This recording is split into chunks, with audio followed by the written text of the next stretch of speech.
Hello and welcome to the Game Theory Podcast. I'm your host, Vecenie. Today, Bryce Simon and I are going to talk about the most disappointing teams in the NBA this season. We don't like to get into the bummer conversations, but we feel like it's a necessity with some of the teams, giving a few of the performances that they have been recently. And then after that, Andrew, Claudio, and I are going to do Rec Center. We're going to talk a little bit about the Oscars. We're going to talk a little bit about some of the movies we've seen recently. One thing I didn't shout out, though, Reacher. The Jack Reacher show is iconic over on Amazon Prime. But first, let's hit the music. They do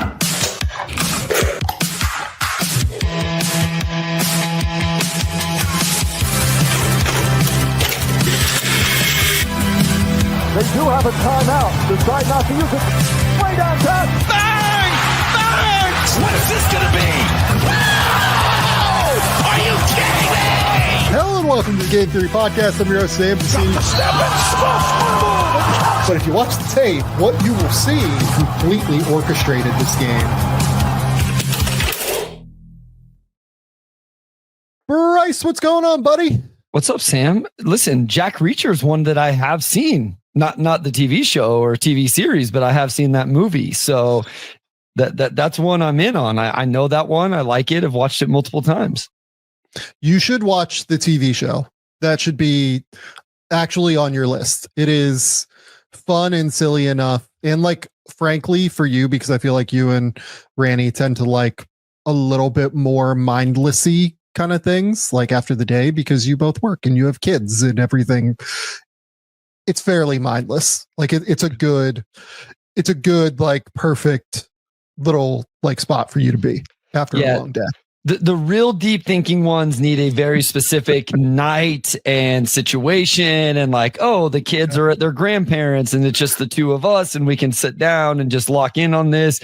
Or there's because we have to, when the kids are home, we have to stop a movie 5 times, put them to bed, feed them, take care of them, take them to the hospital because they cut their head on the TV stand, whatever it is. So that was wild. That was truly wild. Okay. Reacher might not be disappointing, but there are a few teams that are across the league this year. And there are a few that I wanted to talk about today. And we kind of structured it as this most disappointing idea because I thought it'd be like a good overall structure for a show, in all honesty. We're not going to rank them or anything necessarily. Like, I don't know that that's something we have to do. It might just naturally kind of end up that way, though, because I think the first 3 teams we're going to talk about are probably the 3 for me that really stand out from the crowd. Let's go for. And yes, I think there are 2 very obvious teams, one in the East and one in the West. There's Phoenix and there's Philadelphia. The PH teams undeniably were the 2 teams this year that came in with the highest expectations and are not living up to those on some level. I do not think either of those 2 teams are the most disappointing teams in the league.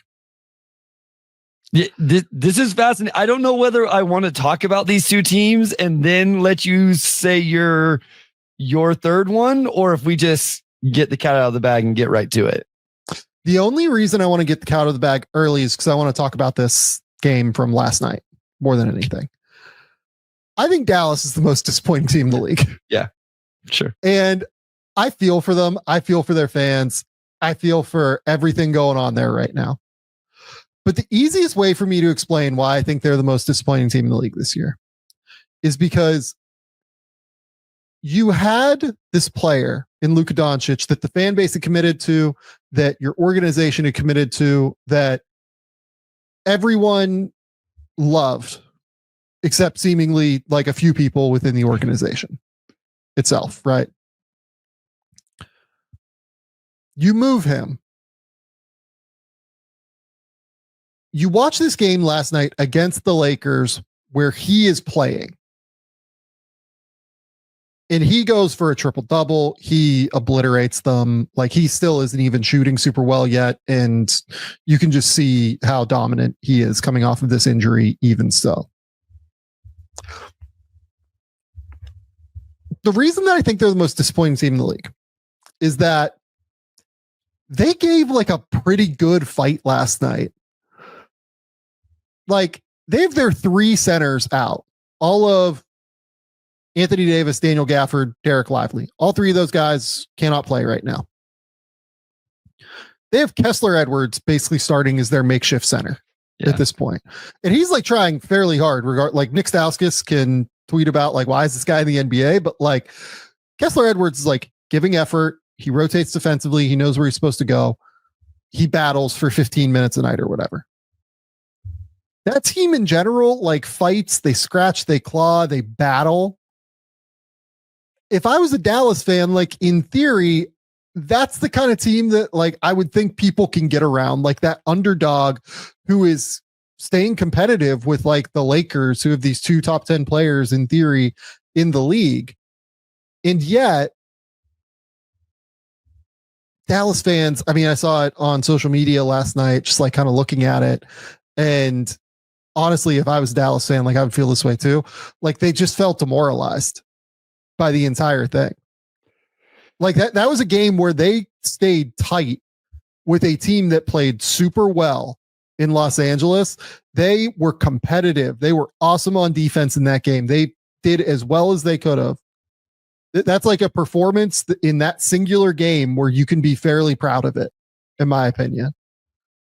And it was just like pure demoralization. It felt like me having to watch your guy go for a triple double and have to watch LeBron and Austin Reeves just like beat you. It felt rough, honestly. Yeah. And I mean, obviously the injuries to the guys you talked about has been a huge part of this as well, because who knows what they would look like right now if AD was healthy and Gafford wouldn't have got hurt and Lively was playing. And that's part of all of the equation. And it's part of why, we don't have to rehash the trade takes and analysis yet again. Yeah. But when you trade a guy because you're worried about health and availability, and you trade him for somebody that's 6 years older and has health and availability concerns, that's why part of what the argument was against it, along with Luka being Luka. So I think when you look at it from like, what would where did the fan base's kind of faith and hope and energy in their team start the season with, and where is it now? It's probably hard to argue that it's not the Mavericks if you just look at that, right? Because I think Sixers fans may be at least going like, hey, we might get a top 6 pick here. Like maybe we can get, like maybe they're holding on to a little thread of that. And obviously we'll talk more about them. I think Suns fans probably knew that they were going to like this could go south with Pheonix, right? Like we saw a little bit. There was an inkling of this. There was an inkling, right? So like Philly won the offseason by most people. So the excitement was there for them. With Pheonix, there was no questioning the talent, but you always knew there was injury concerns, there was fit concerns, there was the rest of the roster concerns, there was how do we actually trade Bradley Beal concerns, all of those things. So I don't think it was such a gut punch that this is how the Suns season has gone, even if it's not necessarily what everybody would have predicted. Philly's even, right? Joel Embiid is injury prone. That's not fair. Joel Embiid has been injured throughout his career, and it's not surprising that he is dealing with an injury. Paul George is in his mid-30s and all of that. Luka getting traded was on nobody's bingo card for 24-25. And that, I think, is why I still would go Phoenix or Philly in terms of just like on the core, like where they're at in the standings, some of that stuff. But I understand where you're coming at with the Mavericks were very, very soon on my list as well. It's kind of where I'm at, man. Like there was just no indication. They had just gone to the finals last year. That's right. Led by this dude. If you came into the season, you felt like, all right, we got our guy for the next decade, for the next, assuming he would sign the Supermax, at least the next 6 years. We have our guy who we drafted, who we've in some cases grown up with, who we love, who is quirky and like plays this style of game that is, for me, fun to watch. And I think Dallas fans really loved watching Luka as well. And then in late January, he just gets traded. You know what I was talking to somebody about the other day? We were talking about like how this Lakers team can be built out kind of long term. With LeBron, it doesn't fit exactly the same. But we were talking about, okay, I think Dallas built the exact roster around Luka that you would want. And that's what's weird to me is Kyrie was seemingly excelling in this role of playing off of Luka and then being the guy in the non-Luka minutes. And listen, Kyrie is awesome. He's incredible. And it was on display last night as well. You had 48 minutes of lob threats and quality defense, depending which one was on the floor. And one of them, a really good passer in Derek Lively. And then they started trying to surround it with 3-and-D type wings, the PJ Washingtons, even the Max Prosper draft pick. That was the idea, right? And you go get Clay, even though the defense isn't there as much anymore. You know, Quentin Grimes, like all of these moves made sense of the guy, the number 2, these 2 bigs, and then let's just build out wings with shooting and defense around it. And then it's like you trade it for a guy where it's like, even that doesn't make as much sense anymore because so it was such a weird move when it seemed like they had done it right. And you're, as somebody who's not a fan of, like, I enjoyed watching the Mavericks. I enjoyed turning on, watching Luka do his thing with these 2 bigs and then knowing Kyrie was going to do his thing off of that. And I don't know. I think if healthy, we both would think that, I think there's a chance we both would be calling them the number 2 team in the West. It went healthy, right? 3. Yeah. Top 4 for sure. Top 4. Definitely. I feel good about top 4. So I don't know. I've tried to put myself in the shoes, Sam. And the only way I can do it as a fan is if I told myself that I woke up tomorrow and Patrick Mahomes had gotten traded to the Lions for Jared Goff and somebody else, and I had to live with that. I would be furious. And listen, Luka hasn't had the success that Mahomes has had in terms of championships, but that's the best I can do as a fan perspective. And Sam, no, I think that is it. Yeah. Yeah. I would lose. Like, I would seriously consider not watching them anymore. I would be so mad. And I'm actually a fan of the Chiefs. Like, I'm actually an irrational fan of the Chiefs. And so it would be, and so I understand why Mavericks fans are reacting the way they are. I do too.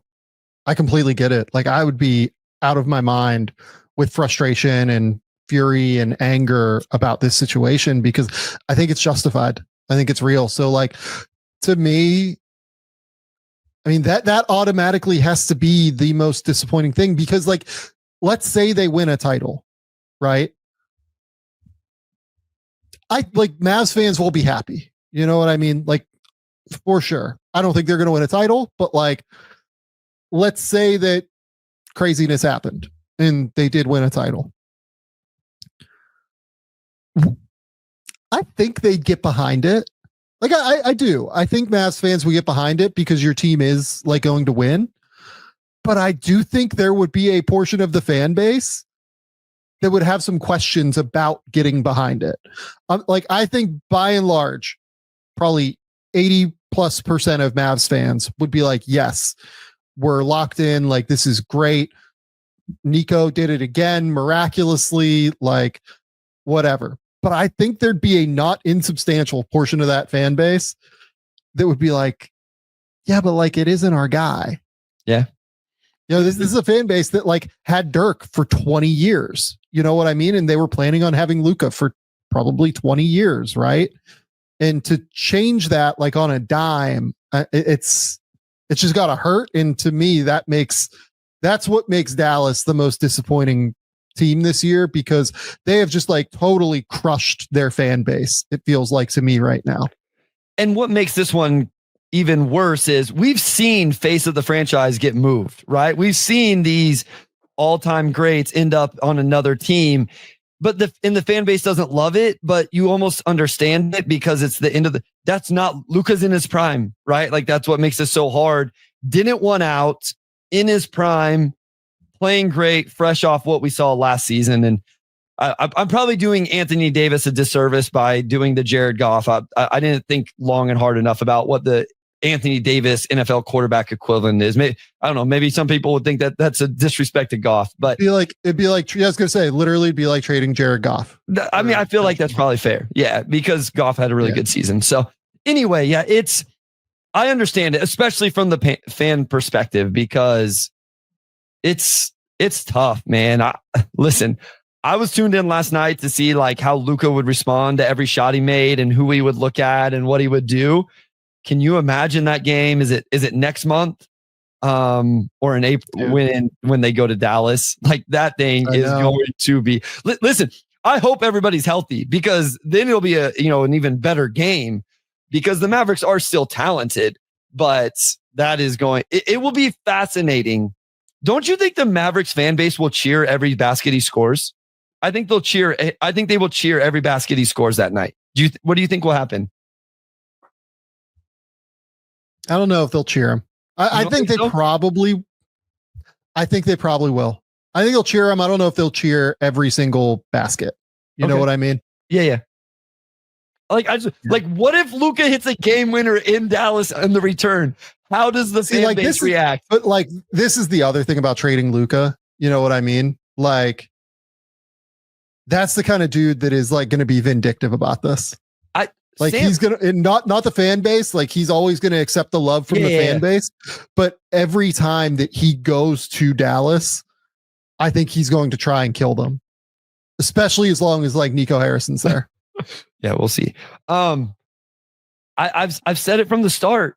If these concerns are real, what just happened to Luka is the best possible thing that could have happened to Luka, right? If all of the physical take care of his body things are a real concern, like if Nico was justified behind the scenes, what he did was the best thing that could have ever happened to Luka. And if they're not, let's say he's doing 85% of what he should be to take care of his body, and this is how good he is, then it still is going to, it's going to get to that 100%, because LeBron can show him the way, and he just got the biggest chip on the shoulder you could ever give a top 3, top 5 player in the league to go out and become even better. So that feels right to me as well, for what it's worth. Okay. Before we move on, we got to shout out our good friends over at PrizePicks. PrizePicks is the best place to get real money sports action with over 10 million members and billions of dollars in awarded winnings. PrizePicks has made daily fantasy sports accessible to all. We love PrizePicks here at Game Theory because of how easy they make it to get real money sports action. They put their members first, so all withdrawals are fast, safe, and secure. And when my picks hit, I can get my money in as quick as 15 minutes.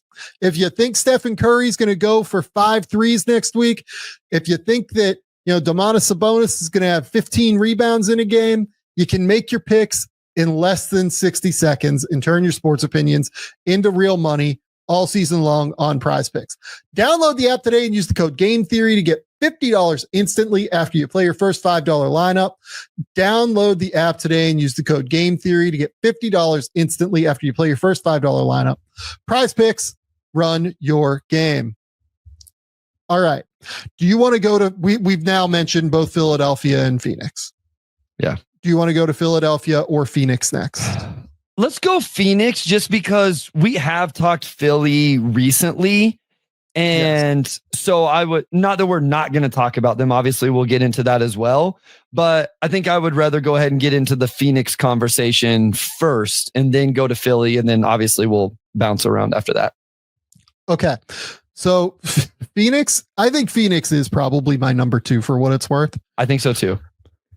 They're sitting here 27-31. They gave up 150 to Memphis last night. I just finished watching that game. A wild game, wasn't it? Wild. Shout out Bull, man. Be talented. They are 27th in defensive rating.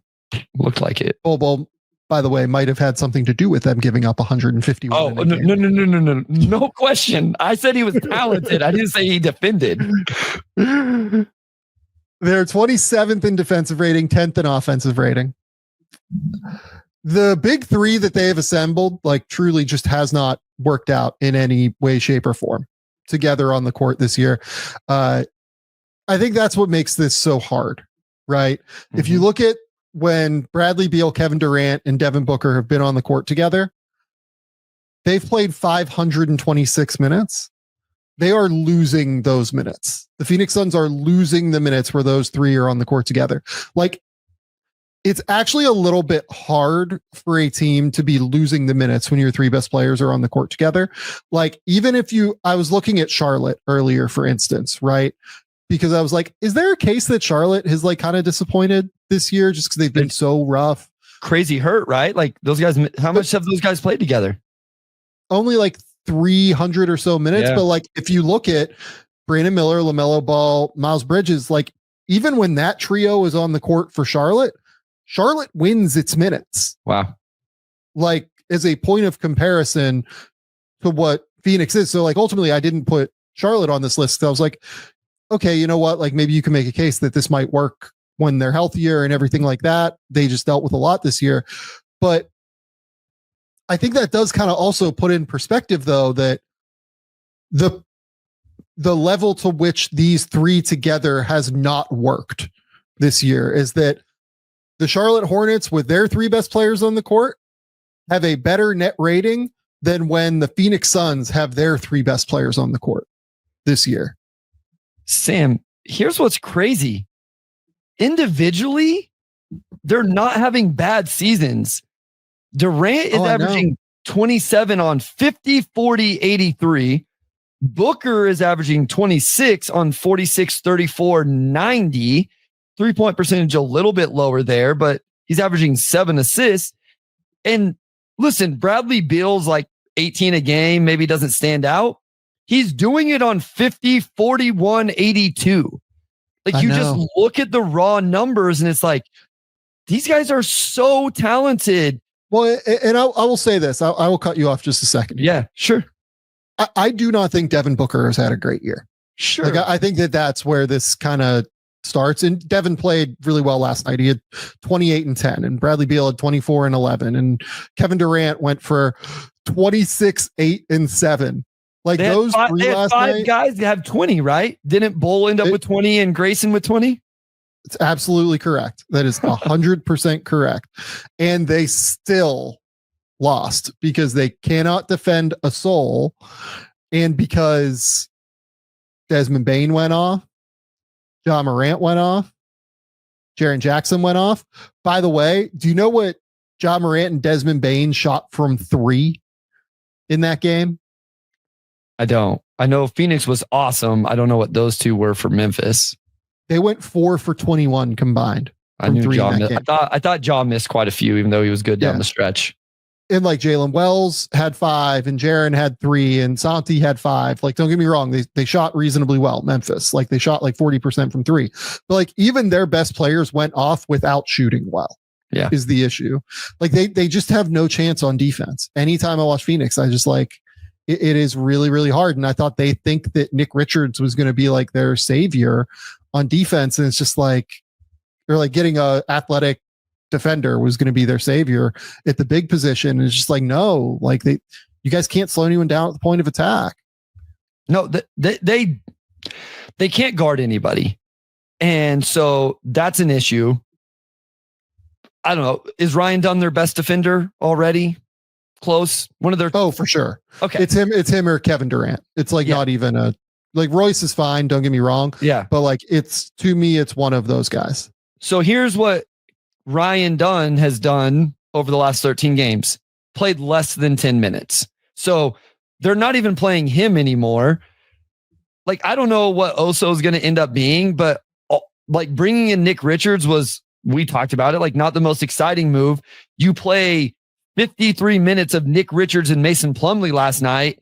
I didn't even get to see the 2 rookies, which are kind of like, that's why it's so depressing to watch the Suns, is because there's not even young guys to get excited. Like, you just watch and you're like, okay, they're going to get another year of Bradley Beal because they obviously can't move him. We found that out. And Kevin Durant's probably not going to be on this team next year. And who is there to be excited about other than Devin Booker? Because they won't even play the young guys. But the defense is awful. And even with the numbers I threw out earlier, on top of this, Sam, Grayson Allen shooting 44% from three. Tyus Jones shooting 40% from three. Royce O'Neal shooting 41% from three. They are fourth in the NBA in 3-point percentage. Yes. They're still only 10th in offensive rating. And you're like, well, 10th is pretty solid. It is. But if you build a big three like that, you have to be a top three offense, especially when they're all putting up numbers and good shooting percentages. It just doesn't make sense. And to your point at the top, it doesn't work. It's truly like somewhat baffling to me. Like, honestly, that this team is still only like 10th in offense, given how well they've shot, is like somewhat baffling. But look, like you look at the shot diet for the Suns is not like the easiest thing in the world. Like despite the fact they shoot it incredibly well, they still only take like the 11th most 3-point attempts, like in terms of attempt rate per game. The other thing that they do though, by the way, they draw a ton of fouls. I can't look through their numbers and like, what? How are they? Yeah, they turn it over a bunch. Like that's a real factor. That's true. Yeah. Like they do turn it over a bunch, but look, like we can talk about the offense like all we want until we're blue in the face. It's the defense. Like they can't stop a soul on defense, and they're like totally maxed out in terms of what they're going to do. Like they're going to have a terrible draft pick in 2032, if I remember correctly, because their pick goes automatically to last that year because they're over the second apron.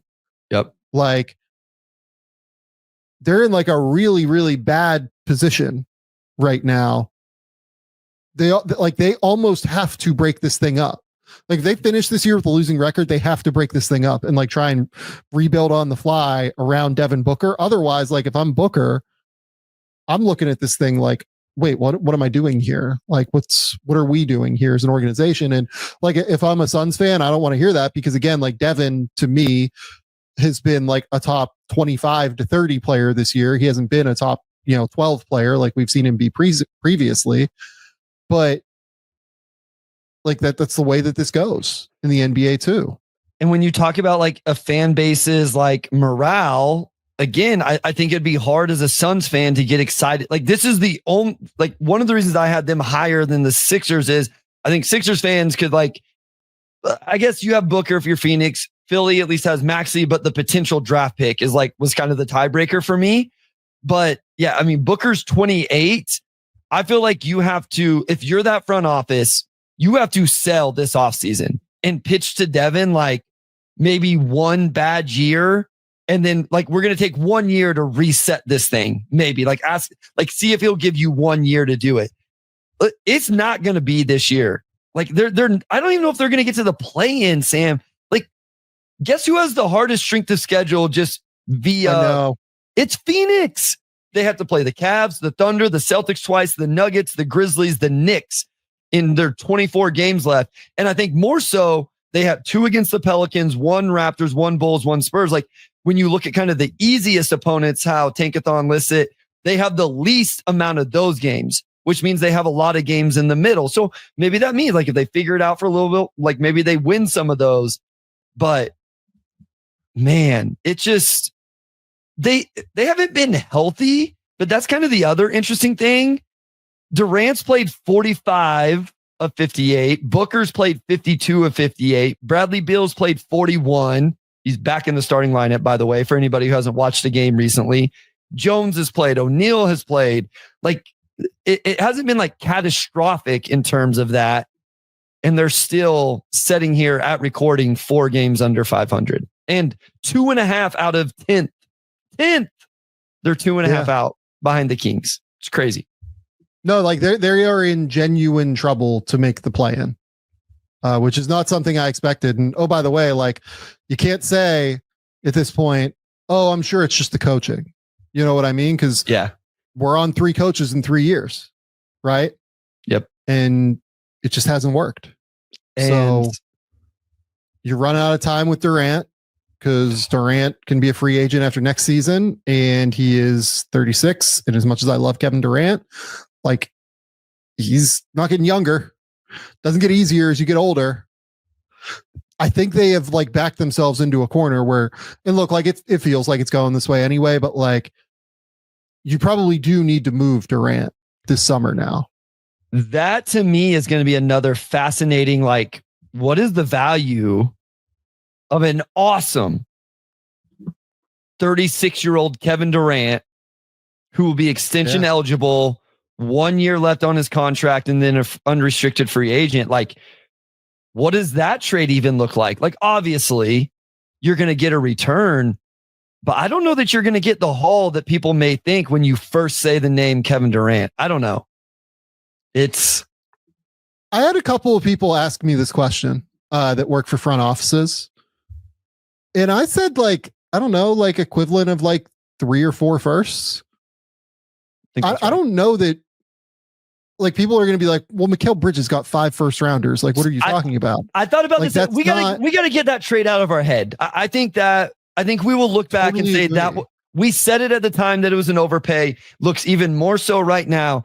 We can't use overpays as in the same way we can't look at the Luka trade as, oh, this is what the return should be for a top 3 player in the NBA. So De'Aaron Fox had 1 year left after this one on his contract. The Aaron return was interesting. What would that be the equivalent of? 3 or 4? Be like 3 first round picks and Zach LaVine, who is on a deal that I think is like slightly underwater, but not, drastically underwater. And really actually is 2 first round picks, because one of those is like a not likely to transfer first round pick. So it'd be like 2 firsts, LaVine, and like I think it's like 4 seconds or something like that they got. So it's just it's a very different return.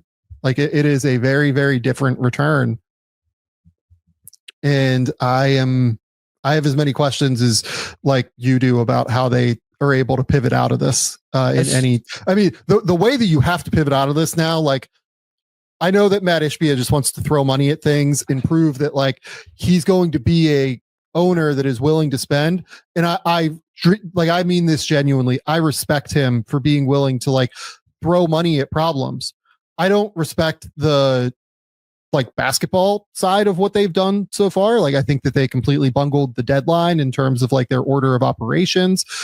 They obviously should have like done Nurkic for Nick Richards in like picks instead of like, doing it the way they did it. That was just not or like Nurkic for Cody Martin and Nick Richards. And like, you could have made the math work instead of doing the Nick Richards deal and then giving up a first to move Nurkic. Then maybe you don't have to move your 2031 first round pick to Utah in order to get flexibility. Like, the basketball side, I have questions about. But in terms of the actual money that he is willing to spend, I have a lot of respect for it. Owners around the league aren't always willing to do that, but they have to get out of the second apron. Like, there is enough uncertainty now in what their organization looks like into the future in terms of like winning with this core, that you can't risk being in the second apron again next season. Yeah. That's where this falls apart to me. Yeah, it will be really interesting what they could get for Durant, what that would look like. I mean, at least Bill, no, I guess he won't. Gosh dang, he still has 2 years. I was gonna say Bill would be an expiring, but then I saw the player option there too. Yeah, I don't know. My favorite phrase to use is threading the needle.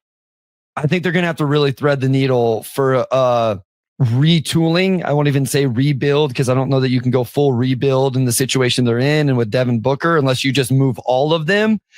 You're going to have to really thread the needle. Like, James Jones have to do an awesome job in the Durant return, and then deciding, do you move Grayson Allen? Do you move Royce O'Neal? Do you keep those guys around? And I guess it all revolves around, what do you get back for Durant? Do you get real players, or is it draft capital, assets, those type of things? So it's a tough spot. And I don't always love watching them play either. I find myself neither do I. Like, I don't like getting into like the body language doctor stuff that like Simmons does. Like, I'm all for Bill doing it. I find it hilarious, but like, I don't know. I don't feel like they look real connected when they play, at least.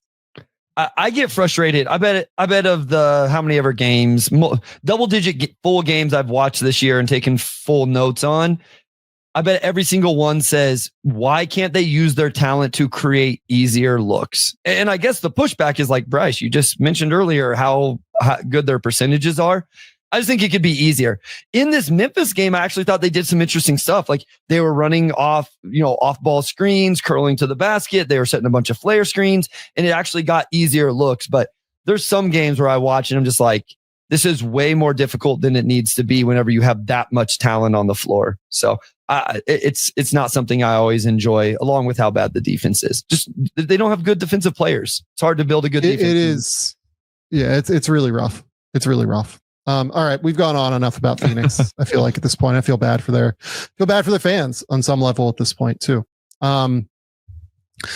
Let's hit another ad real quick before we move on to Philly. Shout out to our good friends over at NUTRAFOL. This year, there's nothing holding you back from loving your hair again. Hair is so much more than what you see on the surface. It's a reflection of what's happening inside. Let NUTRAFOL target the key root causes of your thinning hair and help you grow stronger, healthier strands from within. NUTRAFOL is the #1 dermatologist recommended hair growth supplement brand, trusted by over 1.5 million people. You will see thicker, stronger, faster growing hair with less shedding in just 3 to 6 months with NUTRAFOL. Thinning hair is different for men and women, so a one-size-fits-all approach to hair growth doesn't cut it. NUTRAFOL has multiple formulas for men and women that are tailored to different life stages and lifestyle factors, so you can get just what you need. It is physician formulated with 100% drug-free ingredients. NUTRAFOL supports healthy hair growth from within by targeting key root causes of thinning: stress, hormones, aging, nutrition, lifestyle, and it does it through a whole body health ideal system. Start your hair growth journey with NUTRAFOL. For a limited time, NUTRAFOL is offering our listeners $10 off your first month's subscription and free shipping when you go to NUTRAFOL.com and enter that promo code Game Theory. Find out why over 4,500 healthcare professionals and stylists have recommended NUTRAFOL for healthier hair. NUTRAFOL.com, spelled NUTRAFOL.com, promo code Game Theory. That's NUTRAFOL, promo code Game Theory. NUTRAFOL.com, promo code Game Theory. Okay, Bryce. The last majorly disappointing team we have to talk about here is Philadelphia. Yep. Another team that has dealt with a bevy of injuries, right? Like we have to be completely and utterly on top of that. That is very real. They have not had a full complement of players for large swaths of the season. You asked me though, going into the season, how many games do you think Tyrese Maxey, Paul George, and Joel Embiid are going to play? I think you set the over under at 10 together.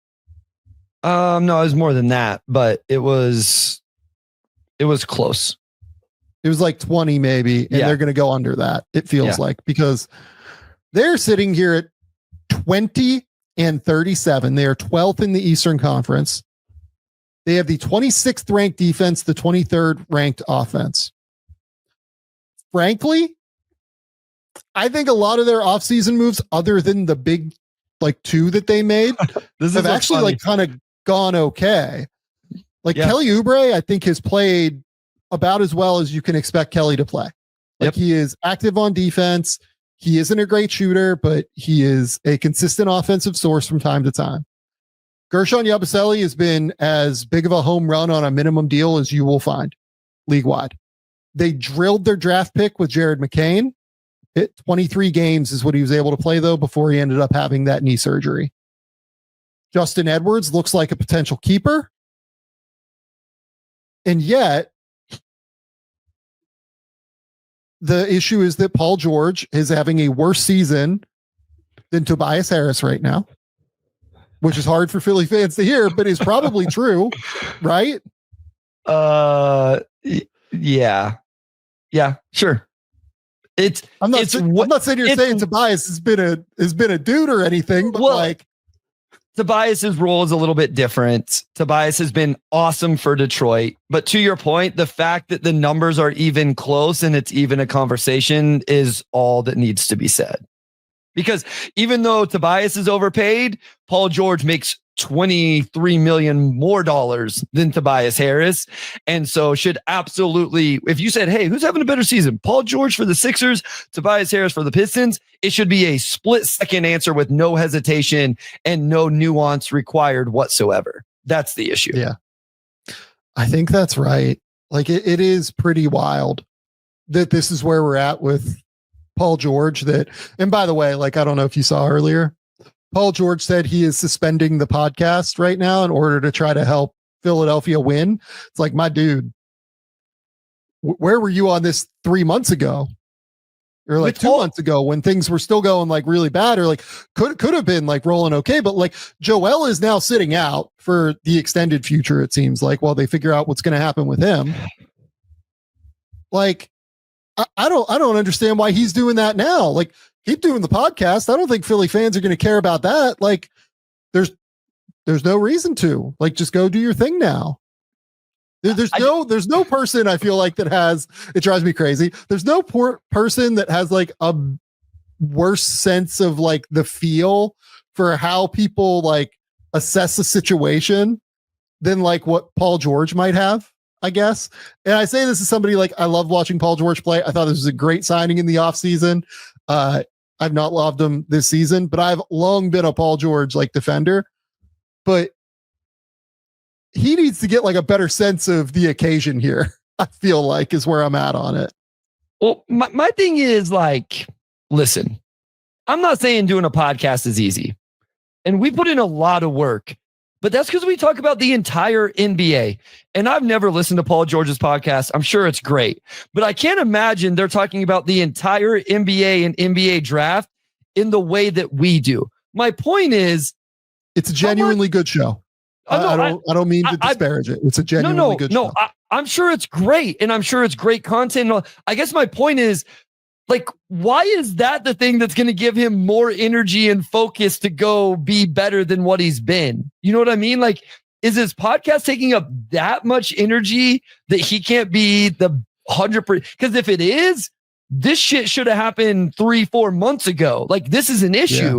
Yeah. If his podcast is the reason that he's averaging 16 points on 43, 36, 81. My point kind of is, I don't think his podcast is the reason for that. And I don't think it's going to fix it. And if it is, then it should have been done a long time ago. So, and again, I'm sure it's a great podcast. Like I don't listen to any of them. It's not a Paul George thing or any, like, I have my few, that's what I stick to. So I'm not trying to hate on Paul George's podcast by any means, but Sam, I'm worried. I'm worried that Paul George is 34 years old and we've seen a decline this year and what that means. I'm also like fascinated to see what comes of this Joel Embiid stuff.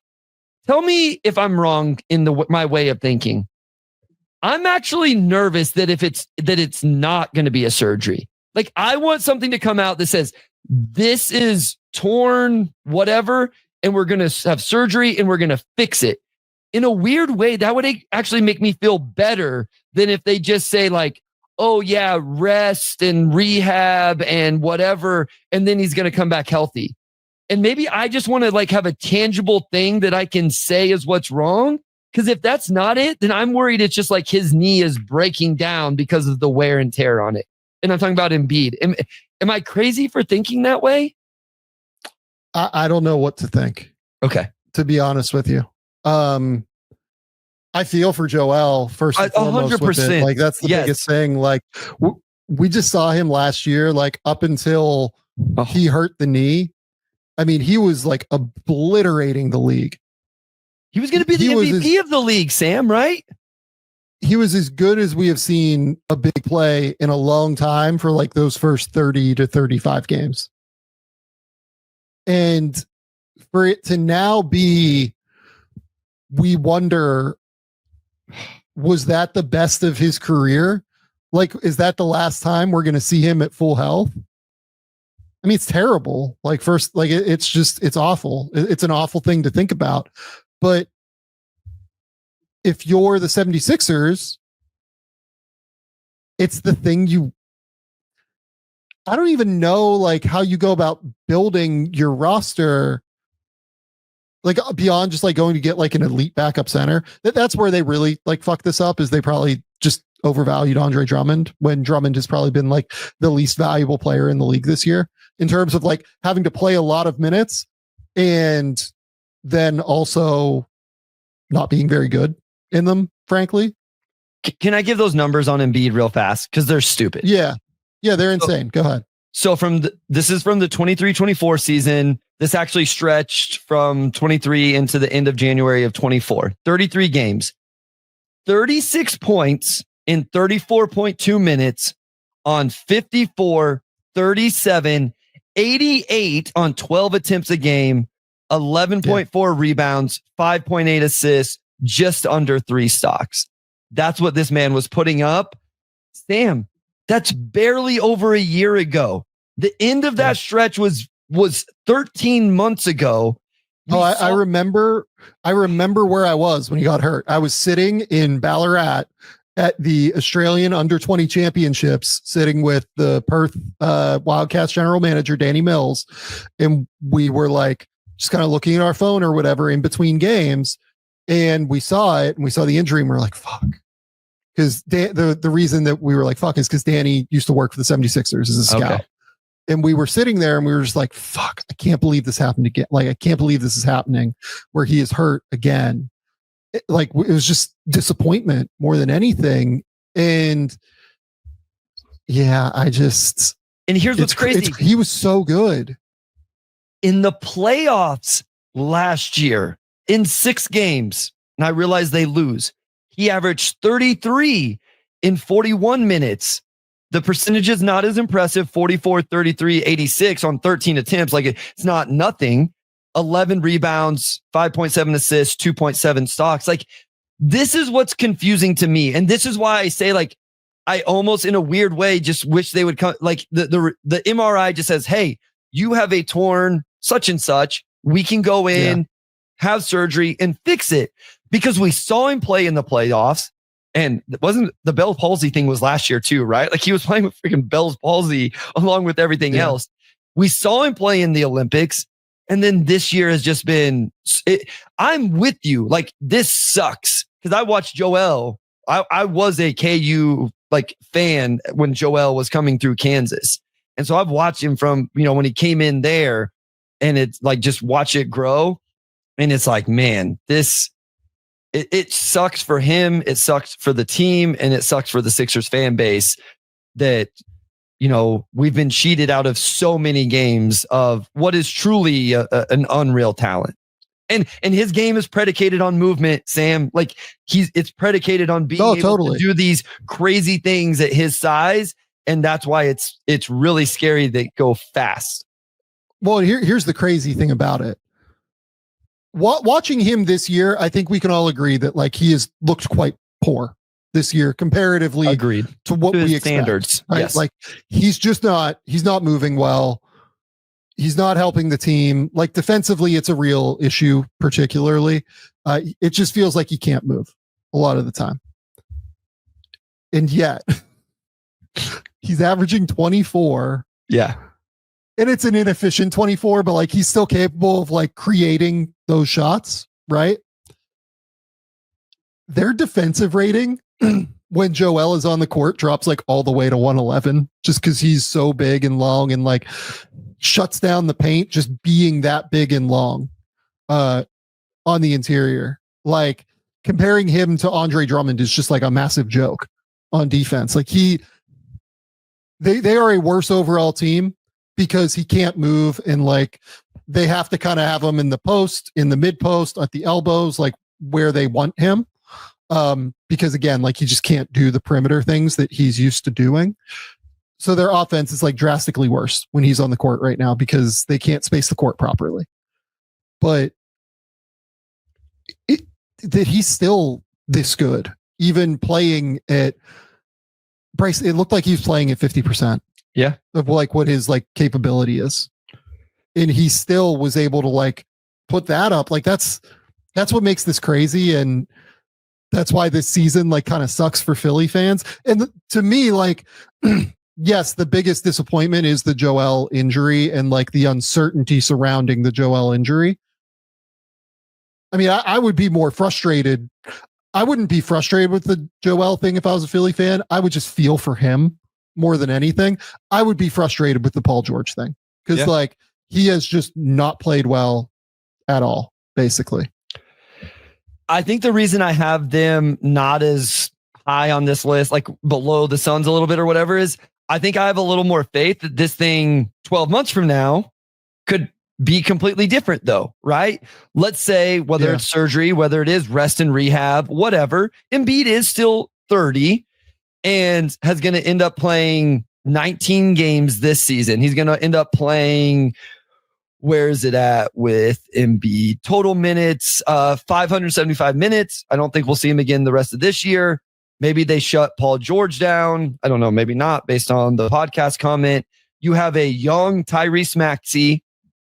You have Jared McCain coming back healthy. You mentioned like me, Justin Edwards is at least a rotation player. And right now you have a 38% chance of picking top 4 in the draft with a 9% chance of landing Cooper Flagg. And so like, there's just a little bit, I'm not saying like that's a lot of ifs across the board, but there are things that can go positively for Philly between health, draft, growth from young players, etc., where this thing could turn around more easily. Now, it could go really south, right? Like maybe Embiid's knees are shot, maybe Paul George is done, and this thing is over and you're on the hook for even longer contracts than like what the Suns are into. But I think the chance it's positive, whatever that chance is definitely higher than the Suns because of those things. Yeah. No, I think I agree with you. They just have like a little bit more flexibility here moving forward than what Phoenix does. And that at least like gives them a chance to pivot potentially. And they have like Maxey is still fairly young, like 24. On his contract. And look, like Devin Booker's not old or anything, but there's still that. Honestly, I mean, this is where we get into like tough territory. The Paul George deal is definitely worse than the Bradley Beal deal, right? Based off this year, yes, because it's longer and he hasn't been any better of a player, has he? Yeah, I think that they've probably been pretty equivalent. Like Paul's just bigger and like he gives you a little bit more flexibility. But there's more versatility with a Paul. I think you would take Paul George on your team over Bradley Beal, but like Bradley Beal has performed better for what he's capable of. Yeah, this year I would argue.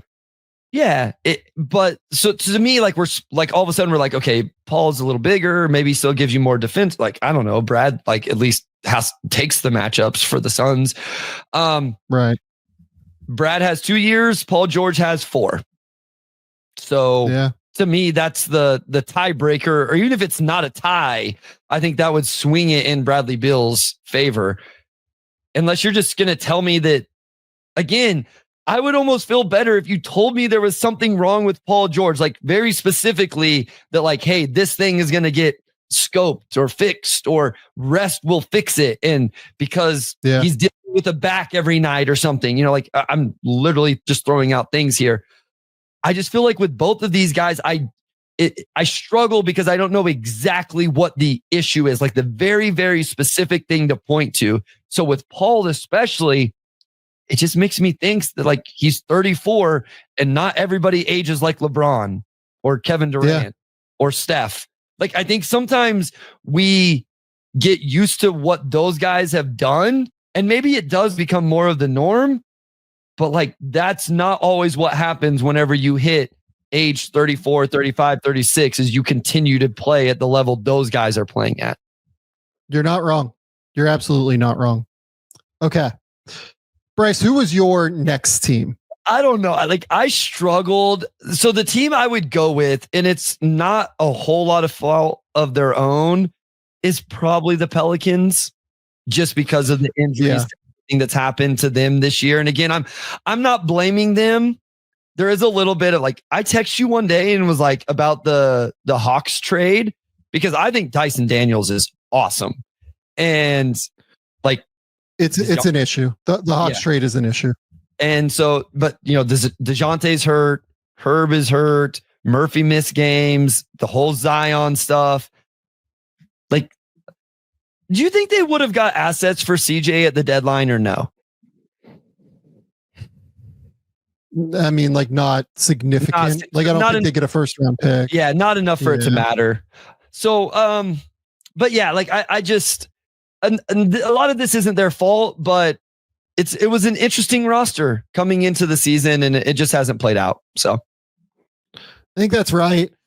My other issue here for New Orleans is just like, okay, you thought you like had a stew going here, right? You had all these really interesting wings. You had a super high upside player in Zion. I mean, Eve Missy at least looks like an interesting player, at least. Yeah. Like, the defense has been a real problem, but like, he's athletic and he's like a really great kid, and you can see, potentially where he could become a really valuable player. Now you're looking at a situation where you have Brandon Ingram not on the roster anymore, and that's fine to me. Like, that is something that probably had to happen at a certain point. You have Zion, like, being in flux, frankly. He continues to be very good when he's on the court, but like, the injury stuff just continues to pop up. So that continues to be an issue. Herb Jones got hurt and is now out for the year. DeJounte Murray, like the guy that you just traded, Dyson Daniels and draft capital for, is out for the year with an Achilles injury, which is really scary for a guard who's very reliant on athleticism. Some of your recent draft picks that you like, Gordon Hawkins, like, there are real questions there. You've just traded Dyson Daniels for this guy where you now have questions. I think that this is unfortunately now a situation where they have far more questions than they had entering the year. Even though Trey Murphy's development has gone as perfectly as possible, and I would now bet on Trey Murphy being an all-star at some point. Like, if you made me say, is the over-under 0.5 all-star games for Trey Murphy, I would say over. I think he is going to make an all-star game. He might make a bunch of them given his trajectory right now, but like, at least one, I think he's making at least one. So they're in a really tough spot now to me. They're in a very, very difficult position. Yeah, I think sometimes when I look at it is like, okay, when I look through a roster, because all the teams we're going to talk about haven't won this year. What is it about their roster that excites me or intrigues me? With them, it really is Trey. Like he's been also, if Trey hadn't had this ascension and been showing some of the stuff he has, there's just not much. Like, the other thing about DeJounte, with all due respect, and again, I hate seeing injuries. He wasn't exactly like crushing it even before he got hurt. He was fine, but he wasn't like, it was just in the backcourt of him and CJ wasn't making sense. We're both people who think like the more Zion has the ball in his hands to initiate offense, maybe the better realize he is. And so in a lot of ways, it's just a roster that doesn't make sense. And so they have some optionality. There's some things they could do. Right now, they're fourth in the lottery. So conceivably, they're going to end up with a top 5 pick. They could fall out of that top 5, but they do have some paths they can go. It's just like, what do you do with Zion? What do you do with CJ? What do you do when DeJounte gets Mac? How much of this becomes Trey Murphy's team? Because he's been really, really good. So they have some real, like they finally made the BI decision, which they needed to do at the deadline. I think this offseason, there's more decisions to be made in terms of whose teams is this, who's option 1, 2, and 3. And some of that will get decided by the draft, right? They land Cooper Flag, and now all of a sudden you're cooking with something. Him and Trey, you start building around some things. But it's going to be interesting. And it's a season in which right now they've won 15 games on top of all of those decisions they're going to have to make. That's right. But my worry is that for this organization, everything is going to be uncertain as long as Zion is their like star that they're building around, because that's fair. Yeah. You just haven't been able to trust him to stay healthy. And again, Zion's been great when he's been healthy. Yeah. He is averaging 24, 7, and 5, shooting 55% from the field. The man draws double teams at a level unparalleled in the NBA currently. He's a great basketball player. Trey Murphy is a perfect complement to him. Herb Jones is a perfect complement to him. I've always been skeptical on the DeJounte Murray fit here, but like they wanted another point guard. Okay. Right.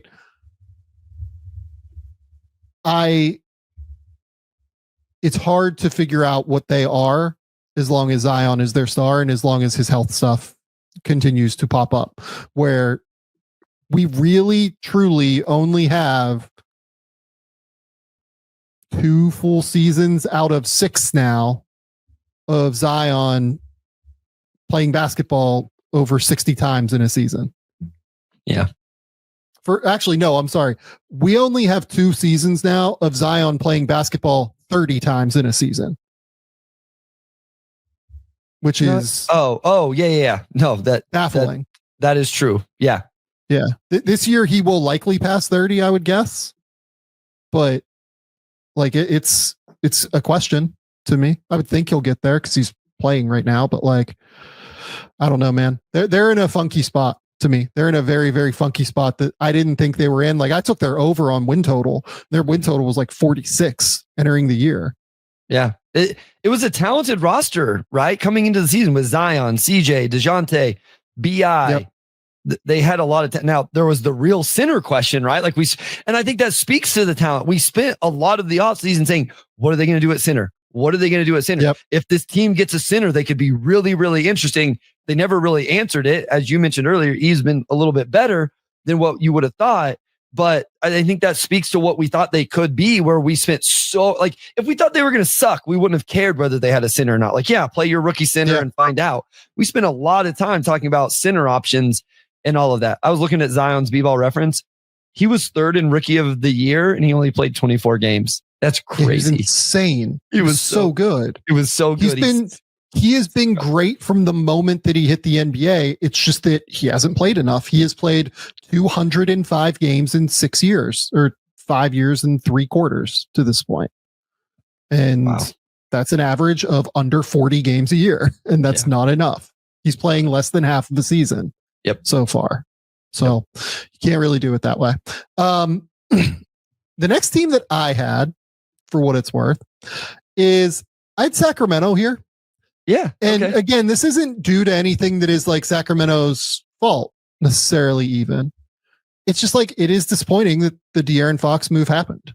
Yeah. And now they're in a situation where they've figured out how to retool this roster around probably one of Zach LaVine or DeMar DeRozan. I think we decided on that last week. Yep. I wouldn't want to be Bulls West. Like that feels like a situation that isn't great. Down to the, great offensive Eastern European center as well, even though Sabonis, I think, has peaked more than certainly Vooch ever has. Down to just hanging around in the play-in race every single year. Down to having a number 4 overall pick combo forward that has not had a great 3rd year. Right. Keegan Murray is a much better player than Patrick Williams. I just mean that like there are a lot of bizarre comparison points that you can make with the Chicago Bulls over the last couple of years to where the Sacramento Kings are now. And they have a bunch more picks, right? Like they're going to be able to get flexible and hopefully be able to find a way out of this, but it is more complicated for them now than what I think they were hoping for. And this is a fan base that I genuinely love. Like they are so engaged, especially when their team is good, and even when their team is bad, honestly. And I just really hope that they figure this thing out in some way. Yeah, it's an interesting path forward with them in terms of Sabonis. You mentioned LaVine versus DeRozan. I would go ahead and see what kind of, you could get for DeRozan this offseason. What happens with Malik Monk? I highlighted in a recent episode, you'll find no bigger fan of Malik Monk than me, but are we seeing that maybe there is a cap on the usage and the role? And is that usage and role actually best off the bench? Is that like where he's going to actually, like, is that the sweet spot for him in terms of his role? I think they have, like, to me, Devin Carter is an interesting young player. We both had him, ranked very high on our boards before the draft. Keon Ellis is another player. So they have some young, interesting players, but they got to figure out the top of that roster. They got to decide who we're going to move forward with, what makes sense there, and start to build that thing. Because, like, is Zach LaVine a long-term piece himself at 29 years old? Like, is that, like, who is the piece you're going to build around whenever you're 29-year-old LaVine, 28-year-old Sabonis, DeRozan at 35? We've talked about Keegan Murray's regression, at least offensively this season. So it is interesting, because I think if you looked at this roster before, it's like De'Aaron Fox, right? Like, that's the guy we're going to build around, and that guy's no longer here. And so what do they do with this roster moving forward? Yeah. No, I mean, and it looked like part of the reason that De'Aaron, probably wanted to be moved in some respect is that they are 29 and 28 right now. They are hovering around that 500 mark again. And you would think that, like, if they had had a better season this year, that could have adjusted some things, at least in De'Aaron's head, and changed, his mind in some way, shape, or form potentially. But, it hasn't been the best year in Sacramento. Like, they're still sitting here, like, in the play-in race, as opposed to being like a tried and true playoff team. Yep. But look, like, I was very much in favor of them continuing just to be a competent organization for a number of years, and that's what they've been. It's just that now they're on the precipice of having to make tough decisions that could, propel them to better heights, or not propel them, sink them back to where they were previously, and that would suck for this era of Kings basketball. Yeah, I mean, Light the Beam era was awesome, right? Like, it is fun. The NBA is fun whenever they're winning and that fan base. So, yep. Anyone else that you had here? I was going to throw out a couple of teams. Like, is Toronto disappointing just with, like, the roster they had and the fact that they're at 18 and 40? I think so. Yeah. Okay. I think 18 and 40 is, look, they've dealt with a number of injuries too. Yes. Like, don't get me wrong. Emmanuel Quickley has played 19 games. Yep. Scotty Barnes missed 15 or so. I think RJ Barrett has missed, like, somewhere in the ballpark of 15. They both missed 13. They're both at 45, but yes. Yeah. So, like, they've had some guys miss some time, but I don't know that their injuries outside of Quickley are, like, their injuries are not on the level of, like, Phillies and New Orleans is either. Like, I would expect this team, given where their cap situation is, given the strategy they seem to be trying to employ, to be a little bit ahead of where they are now, for sure. Like, I would expect the defense is, like, turning a slight corner. I will at least, like, I shit on Toronto's defense, like, pretty regularly, because it drives me insane. Like, they have just not been good under Darko. I don't think that, like, the scheme that he employs has been all that awesome, but at the same token, like, they are starting to turn the corner. If you look at, like, their last, I feel like the last, like, 10 to 12 games, like, it hasn't been that bad, but I look at the defensive rating and it's still, like, 20th in the league. But honestly, like, 20th in the league for them is a real step in the right direction, frankly.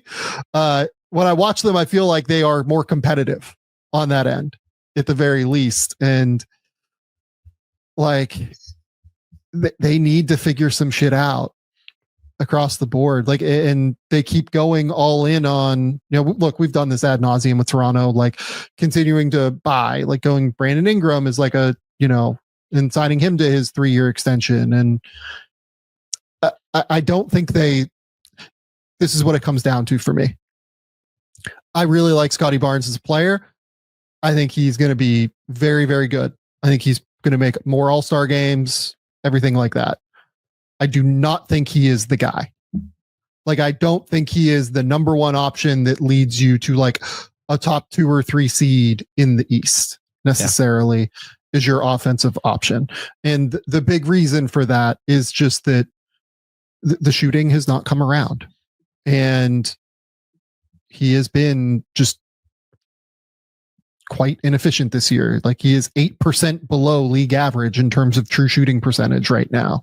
And you can point to the injuries if you want to. Like I'm fine with that. And I'm willing to give him a pass for this year, but we are 4 years into his career and he has not ever had a season at the league average in terms of true shooting percentage. And that's not the be all end all, but he's actually had 2 seasons, his second year and his fourth year now, where he's been like 8% plus below the true shooting percentage, like league average, right?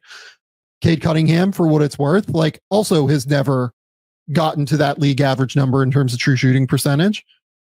I think Cade is like way ahead of him in terms of scoring the basketball, ability to get to his spots, passing ability. Like there's just a lot that Cade can do that Scottie can't. And it's why I was always quite steadfast on Cade over Scottie. But like at the same token, I just have some concerns about you're building around this guy that I think is probably best as a super high level number 2. And I don't think that is a negative. I don't mean that as a disparagement of Scottie Barnes. Like he can be a top 30 player in the league as like a super high end number 2 to me. But I think that's more where it is. I don't think he's going to be like the top 8 number 1 player in the league that like carries you to, where I think they want to go. And it worries me that they continue to operate in the manner that he is that guy, I guess, by going to get Brandon Ingram as your second star, because Brandon Ingram to me is a second star. He's not a number 1. They keep adding 2s and 3s and 4s. And it's like, I don't think this is what I'm interested in, is like, do those guys, does some combination of those guys get you a number 1? I don't think they do, but maybe they will. Like, it seems like, but it's a team full of 2s and 3s in terms of options. I'm not saying positionality. And so it is weird. And I also want to point out, like, they had a stretch where they won. By the way, kind of is a team full of 2s and 3s positionally. True. Fair enough. Where between January 13th and February 2nd, they won 8 of 10 games. And so that whenever you think of it in that perspective, outside of that 10 game stretch, you're looking at a team that went 10 and 38 or something. So they had like this really interesting stretch where they played really good basketball.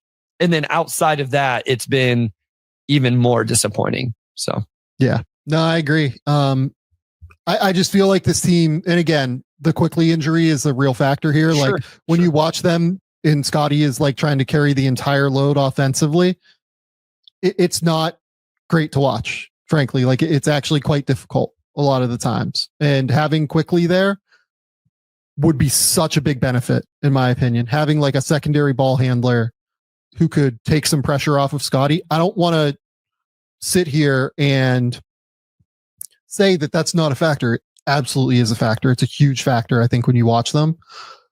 I still, even with that, would expect them to be further along than where they are.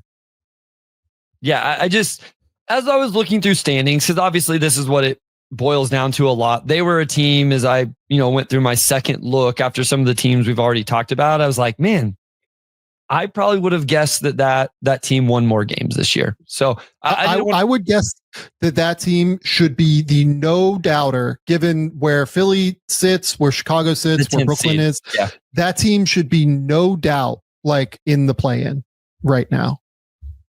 Yeah. Given the health that they've had and like their talent on their roster. I asked you the question the other day. I said, take Philly out. Chicago, Brooklyn, Toronto, all fully healthy. Who's the most talented team? And I think we both felt like Toronto probably is in that scenario. So yeah, and they're young. Like I guess, like still, even so, like you look at their roster, like Scottie Barnes is still only 23. RJ Barrett is still only 24 somehow. I think he might have just turned 25 if I remember correctly. He turns 25 here in like 2 months or so. Grady Dick is 21. He's played a ton of minutes. Quickly is still only 25. Agbaji is 24. Jacoby Walters 20. He's playing a bunch of minutes. Mobo and Shed have played a bunch of minutes as rookies. Like they're a young group again, like you can look at this and you can say that all of these things are like real factors, and I don't want to ignore them. Like Toronto fans have every reason to bring those things up. But I still, given the talent of this roster, and frankly, given where their salary cap situation is now, as they have set themselves up, I would expect them to be further along than 18 and 40 right now. All right. I have a couple, like, I want to throw one at you, and then I have an interesting, fun question that I want to throw at you. So, like, in any way, is the Nets' amount of wins disappointing? No, because they've like, I understand why. I'm not going to, be stupid and not understand that what you're saying isn't wrong. I really like what Jordi Fernandez has done this year. And he's like, so good. I think they have like a real scheme. I think they have like a real situation that like makes sense there. Again, like this is a team that is way less talented to me than Toronto, and they are 3.5 games up on Toronto. Right now. And to me, that comes down to Jordi Fernandez. And oh, by the way, like they're 3.5 games up on Toronto. And people know I'm not the biggest Cam Thomas guy, but like Cam Thomas has played 19 games. Cam Johnson has missed 15 games. I say those important. They got like 2/3 of a season from Schroeder and Finney-Smith combined. They're starting a backcourt right now of Killian Hayes and Keon Johnson. Like they're makeshift in this thing, and they're still contending and competing every single night. Right. So honestly, like getting the guy that I think is probably the right coach for them is enough of a win to where, like, as long as they drop down to, I mean, man, they might be too competent to where they can't get down to like 5, 6, 7 or 5 or 6 in the lottery odds. As long as they dropped, if they could get down to like 5 or 6, I'd be like, this is fine. Yeah, and that's they're still at 7, so it's not like they're in an awful position. It just okay. I have a fun one. If I force you to pick a team in the top 6 of either conference, what would your answer be? In the top 6. So in the East, it's the Cavs, the Celtics, the Knicks, the Pacers, the Bucks, or the Pistons. In the West, it's the Thunder, the Grizzlies, the Nuggets, the Lakers, the Rockets, the Clippers. To me, I think I have a fairly easy answer. If I'm forced to answer this specific I guess question. it's the Bucks, but like they look better now. Like that was my answer as well. Yeah, I don't feel great about having. I guess it would be the Bucks, but like I don't feel great about having the Bucks on this list. The team that I was debating, I don't want to put them on the list. I'm just talking about my very specific question. I don't want to put them on the list at all. The team I was debating was Minnesota, like being 32 and 27, but they're starting to figure things out too. So like I don't feel great about them being on this thing either. They need to figure out how to not play Julius Randle when he's healthy, Sam. It feels like they have been way, way better. And like, even though they've lost like 2 of their last 3, right? I mean, they obviously had that amazing comeback win against Oklahoma City, but like super competitive with Houston, super competitive in that game with Oklahoma City that they lost. And then, come back and beat Oklahoma City in that crazy comeback, right? Like they just beat Oklahoma City again, like right before the All-Star break. They were wildly competitive in a super tight game against Milwaukee. And they had won a bunch of games in a row, like ripped off a ton of them before that. I mean, they were sitting here, if I remember correctly, they were like, I think they were like 500. I think they were like 21 and 21 at midseason, like something like that. It might have been like 22 and 20, like whatever it was. But they were like right around 500 at midseason.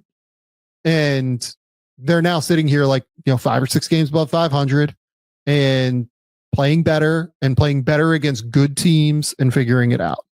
Yeah.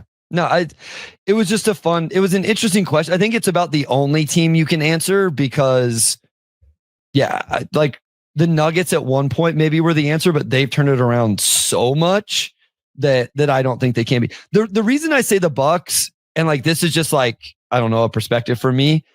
Like when you look at their offensive, defensive net ratings, it's like almost identical to the Pistons. And I'm just like, that's got to be disappointing that you haven't been more successful this year.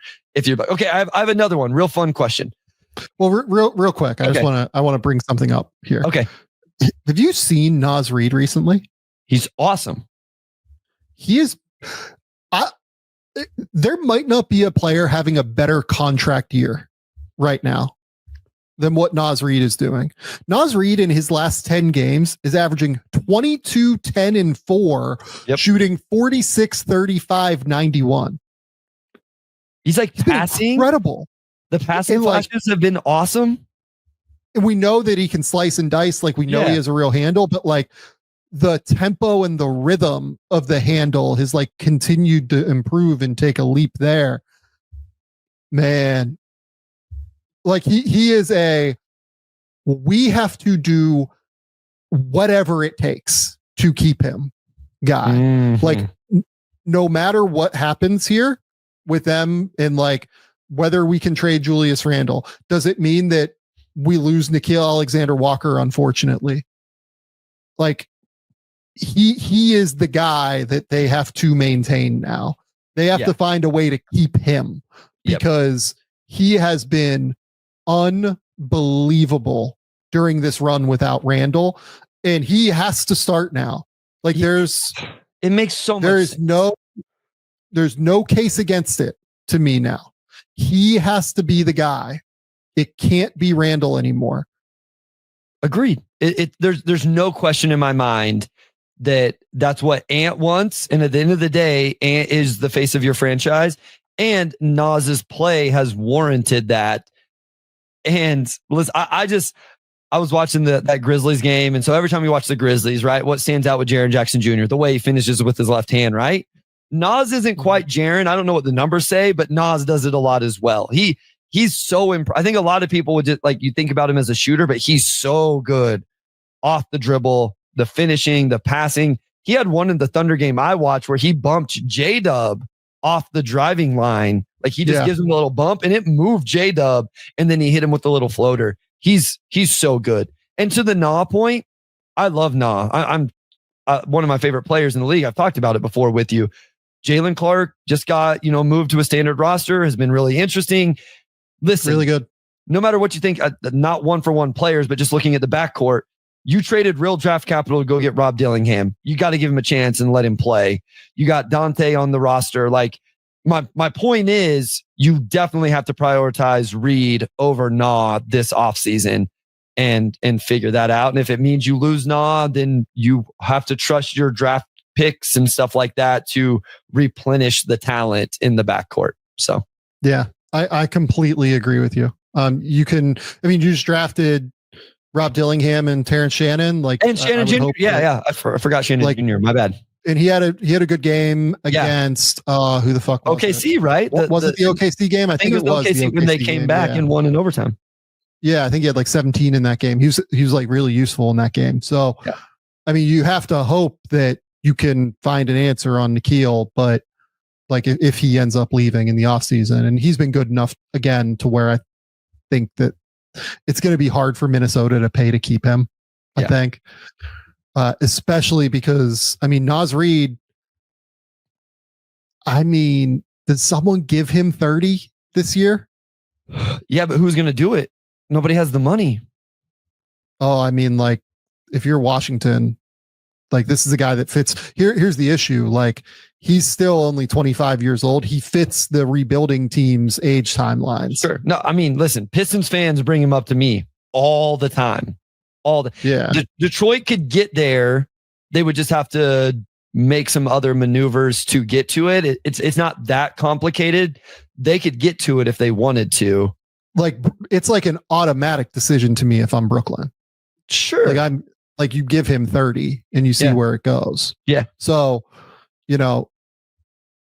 obviously like it's a situation where he probably wants to stay in Minnesota with Ant, and like that can be your guy, and you can be like, number 3 player next to Ant or whatever. They probably still would need one more, I think, like a real dude next to those two. But the level to which Naz Reid, who, by the way, again, the fact that dude went undrafted is still like totally baffling to me.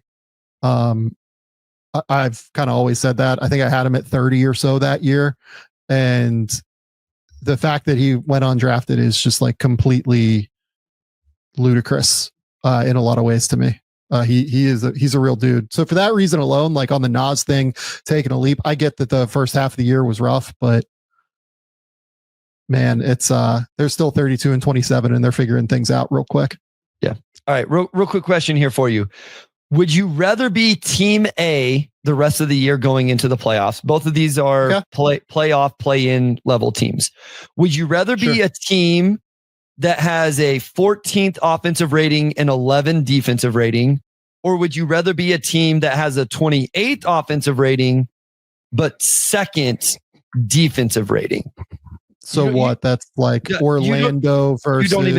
It doesn't even matter. You don't need, because I don't want you to like think about the players on the roster. I just want you to think about, would you rather be this more balanced team, offense and defense, but not top 10 in either? Or would you rather be, it is Orlando for what it's worth. Like that one kind of gives it away. Yeah. This team that really, really struggles to score, but is really elite defensively. And like Orlando being second is elite defensively. They're only second because OKC is historically elite. Yeah, I would rather be, for the rest of this year, I would rather be the balanced team. Okay. If I was like thinking about like building a team moving forward and like what I can to do the other one.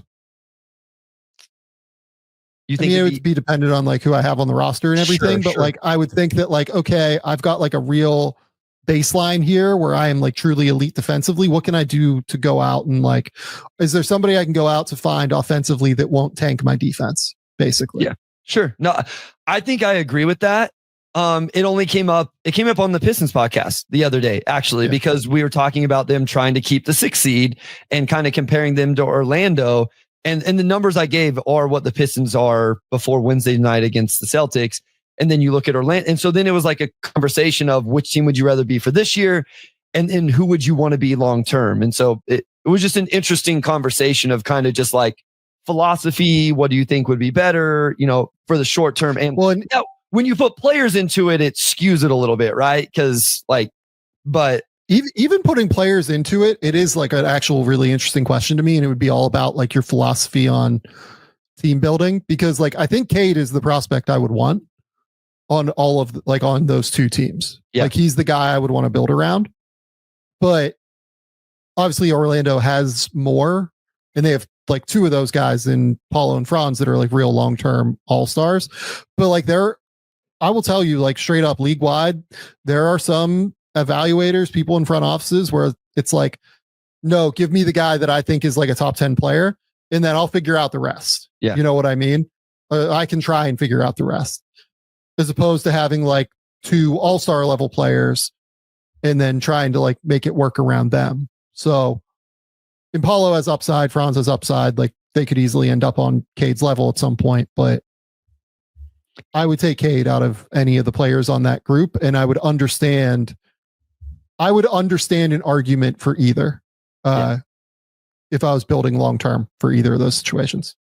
Cade's just been on a ridiculous level all season. And recently, like I rattled off his last 10 games on the pod. And I was like, I actually surprised myself. Like 29 a game, 10 assists, 6 rebounds on 48, 38, 92 is Cade in his last 10. It's just been ridiculous. But yeah, like like I say, two kind of just above average offense defense team or like that elite. And I do think it's interesting, like long term, I think I would agree with you that the team that has elite on one side of the floor, I would feel like I could go get the things for the other side. But then when you put players in the mix, I'm with you. I think Cade is the best prospect of those guys, with all due respect to Paulo and Franz, where then I think I would just choose the Pistons solely because of Cade Cunningham. Even before you get into really anything else, to be honest. So, yeah, no, I mean, I don't disagree with any of it. Like if you want to take Orlando, I totally get it too. Sure. I'm not going to like, that's one where like, I'm not going to fight you either way. Yeah. If you think one is a better situation moving forward than the other. Okay. Bryce, that's the show. Tell the people where they can find your work. Tell the people what's going on. Yeah, at Motor City Hoops on Twitter, X, whatever, Blue Sky, the Motor City Hoops Substack. Again, if you're into video stuff. I've been doing a little bit, just very Piston specific. I did some Cade stuff, pick a player after a game, and I'll break it down. I did an Asar one against the Clippers the other night because he had an unreal performance. I know Sam has one of those himself coming on this channel right here. Pistons Pulse Podcast if you want some content there. Otherwise, right here, Game Theory Podcast with the Sam Vecenie. All right. Andrew and I are about to go here. The next voice that you will hear is Andrew Claudio and I talking Rec Center and talking about the Oscars and movies that we've seen recently and just anything that randomly comes up. We had a really fun conversation about Marvel too. So keep it locked here. We'll be right back. It's time for some Rec Center with Andrew Claudio. Andrew, what's going on, buddy? What's going on, Sam? I'm excited to talk about some movies as well as an award show that hopefully people still watch next Sunday. So let's do it. I hope that people watch the Oscars as well. We will talk about that in a minute, but I'll just start here and ask you, what have you seen recently?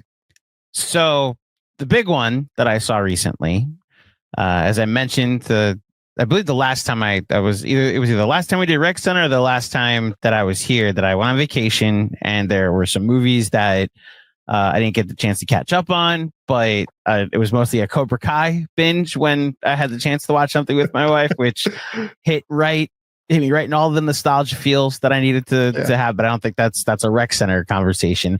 I then came home and saw Captain America, and in all of the highbrow, super artful, like A24 fests that we've had here on Rec Center, we've never talked about the franchise that took over the industry for the large part of 15 years. And I actually am curious what your thoughts are, whether you've seen the movie or not, about the MCU. Do you like these movies? Do you enjoy these movies? Do you still watch these movies? Do you care about this franchise?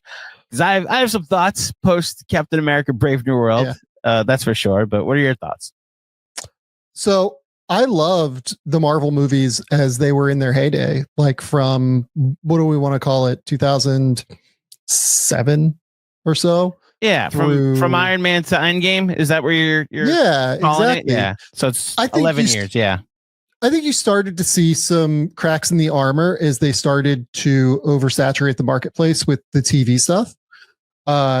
Particularly, I think that a lot of these stories are best told in the structure of a film as opposed to an entire TV show. The reason for that being is, like, you think of a comic book, look, I still read comic books like before bed, like most nights, right? Like I'm going through like all of the early Fantastic Fours right now.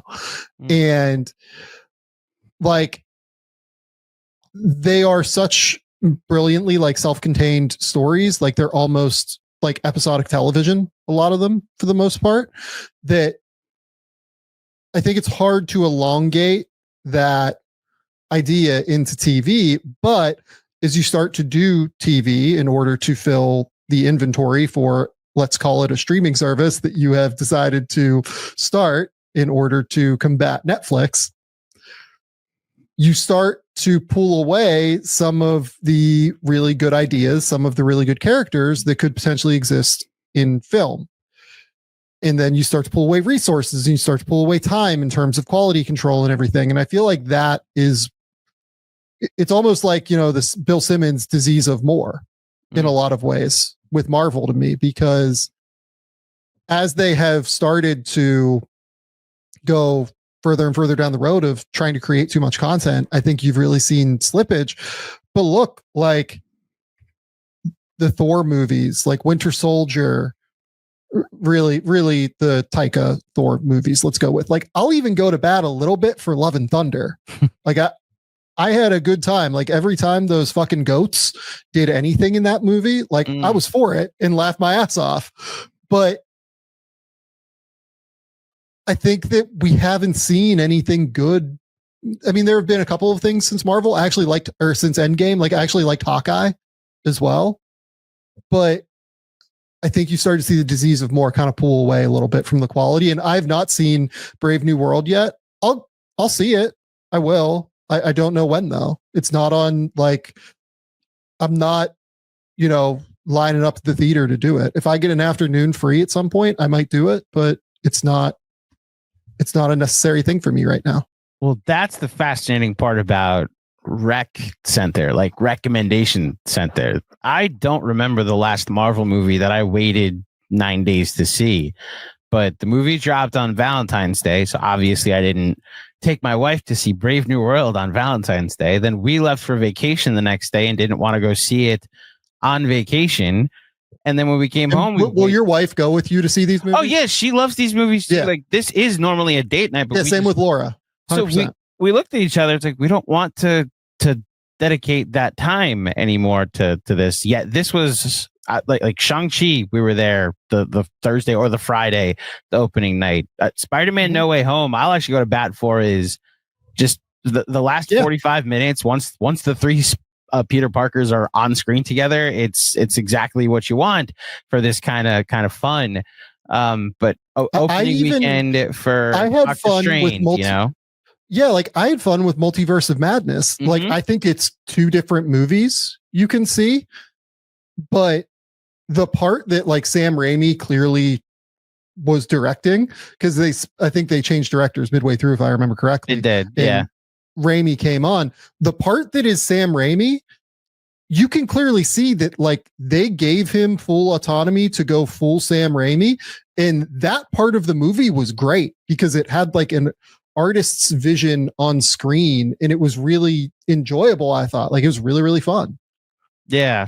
So look, this isn't an original take, and I read Joanna Robinson and I forget the other guy's name's book, the MCU book last year, and as for those listening, as Sam puts it on the screen for you, so Dave Gonzalez and Gavin Edwards and Joanna Robinson, Rec Center recommending the book. Yeah, the book, the audio book is really good. And like, it's not an original take to say the fascination of what the MCU built was they put the TV concept into your movies, where even if the quality wasn't up to standard, you still couldn't miss the next episode when it showed up once or twice or three times a year.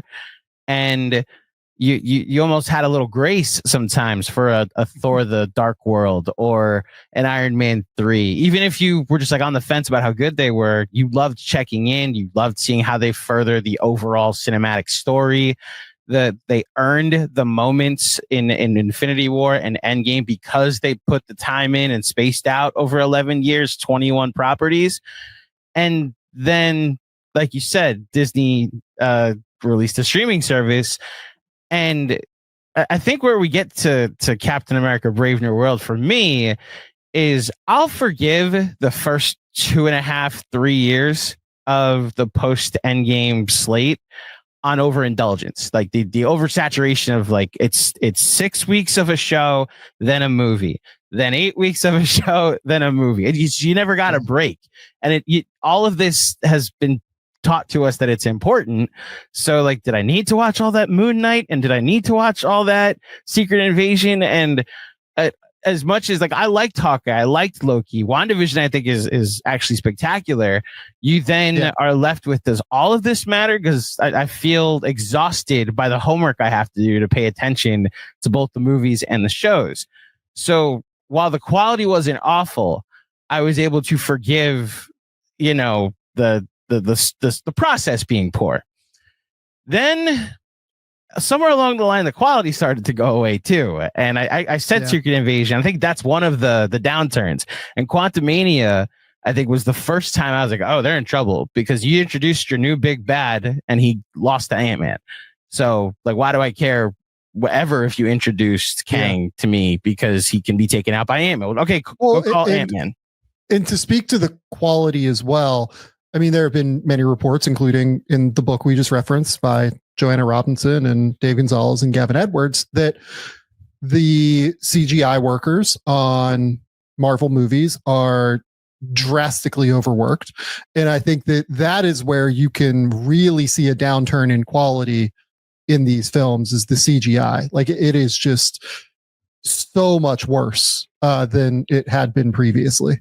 Which then leads me to Captain America Brave New World. And I hate to say, because people, this is their job. Like, people had to go to work, and I hate hating on art in that way that like I want to respect the filmmakers is what I'm saying. There are people who did put some blood, sweat, and tears into this. I will respect you for what you did. This was one of the least enjoyable experiences I had watching one of these movies in this franchise, to the point where you kind of have to hit Fantastic Four out the park if for me to still care about this. Yeah. And I gotta be honest, I'm more excited about Superman as far as superhero properties are concerned the rest of the year. I'll obviously be into the Fantastic Four when it comes out. I think it'll make a ton of money, but and this is, I guess, a minor spoiler for you and for anybody else. The Easter eggs in this movie are from Falcon and the Winter Soldier, which makes sense because that's when Anthony Mackie fully becomes Captain America in that show. It is a continuation of the Eternals story, which Chloe Zhao, Academy Award-winning director, I thought was left with a lot to have to. Basically, you had to introduce 7 new characters and make us all care about them without the buildup of an Avengers movie that you normally get. And so it's a continuation of Eternals, a movie nobody really liked. And Sam, the third movie that is prominently featured in this is the 2008 film The Incredible Hulk, which I honestly forgot existed. So those are the 3 main movies that are being referenced throughout. It's felt so low stakes, and as a result, low attention to detail.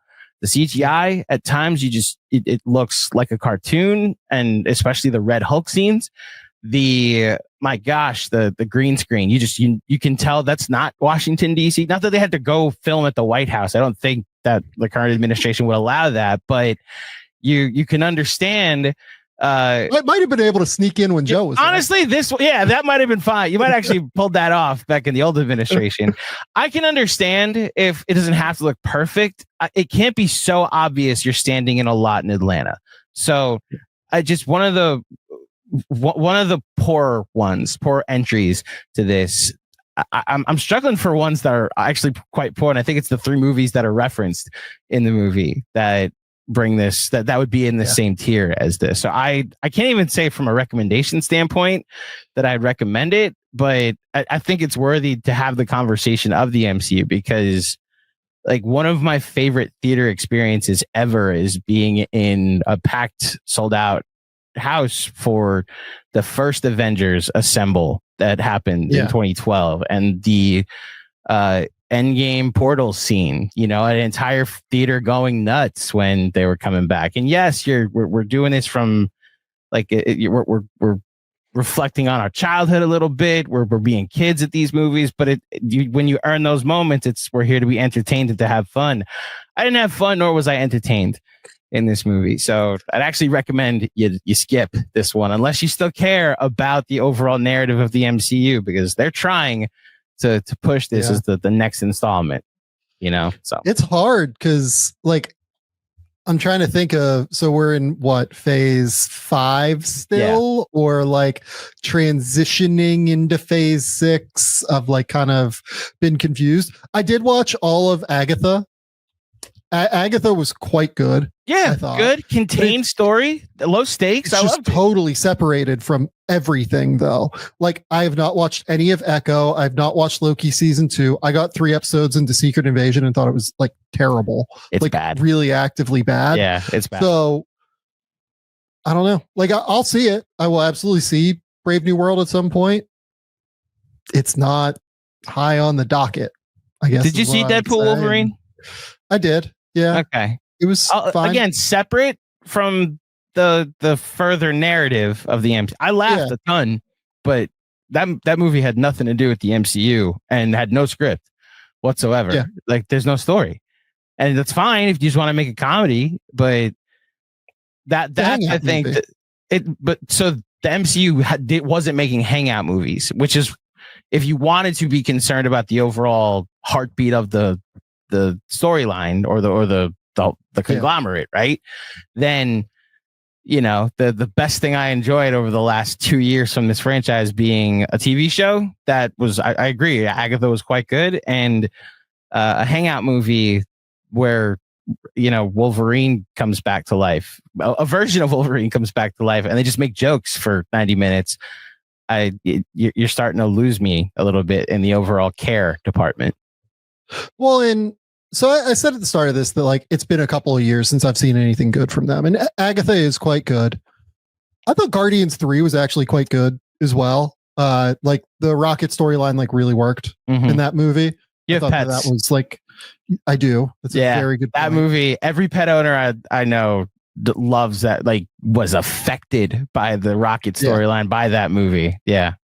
It's like Flow, Flow is, another movie where I have 3 cats. So, every time that cat ends up off of that boat, I am like gripping my seat with terror. Like somebody go save that damn cat. Yeah. I'm afraid to recommend that movie to my mom, who's like a gigantic cat lady. And I was like, I don't know how much I can recommend this to you, mother, but I hope you like, it. So good. If you see it. Yeah. It's so good. Okay. So movies I've seen since we've done this. Okay. I watched Better Man yesterday, the Robbie Williams monkey movie. Way more like, so the clip that goes around is this really exciting rock DJ set for like 5 minutes where it's so energetic. It's so exciting. Honestly, like it's a show, like that is a showstopper. Yeah. And for that scene in that movie, like it is unbelievable that works as well as it does. It is incredibly choreographed, incredibly set, designed, everything. That movie is so much more like, I've never seen one of those musical biopics that the person is ostensibly involved with. Like Robbie Williams is the narrator of the movie, where it is so disdainful toward its central figure. It's actually like a really interesting exercise in these musical biopics. I can't remember something where like Robbie Williams is like both the person you're rooting for to like get over his demons and the villain of the movie. Like he's in the movie, he's not a good person for large swaths of the movie. It's actually like a genuinely interesting musical biopic, and I'm not somebody that like tends to love those movies.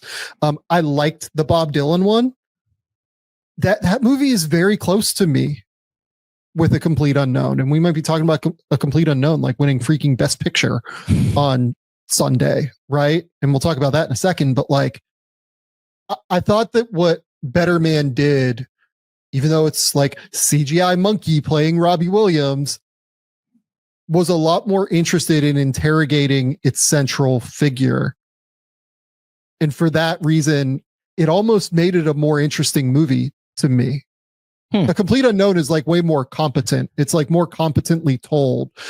James Mangold is like a pro. He is so good at being able to, go from this point to this point to this point in the story. Better Man doesn't do that, but it's worth seeing. Like I would genuinely recommend it, even if, and like I'm someone who had no idea who Robbie Williams was until I moved to Australia. I would genuinely recommend Better Man.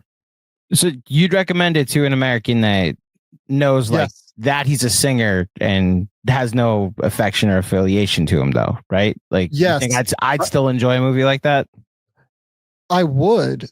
Okay. I actually think it might work. Look, I don't know like a lot about like what people who know Robbie Williams think of it, but it might work better that way. Okay. Honestly. I've gotten through all of the American Oscar movies this year at this point. I've done A Different Man, which you said you have seen. I liked it.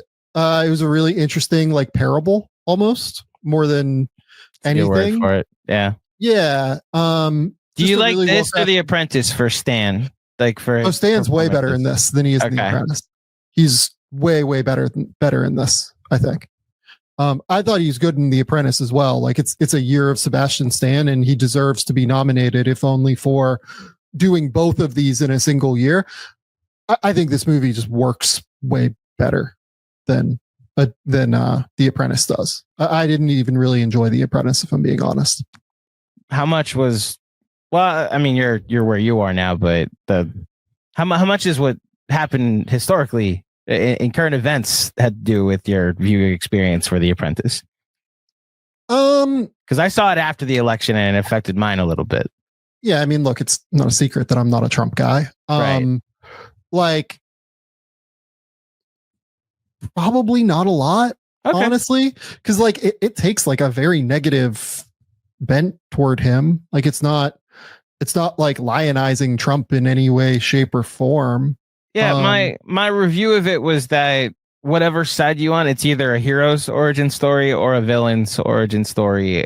And I think the mesmerizing part was seeing Sebastian stand in a wig in the first 10 minutes, or for maybe really the first third of the movie. And you're like, this is like, what is this? This isn't working. And him slowly start to morph into the guy. There's an interview scene in the third act where he sits down for like a Barbara Walters, or I forget what the actual daytime interview is.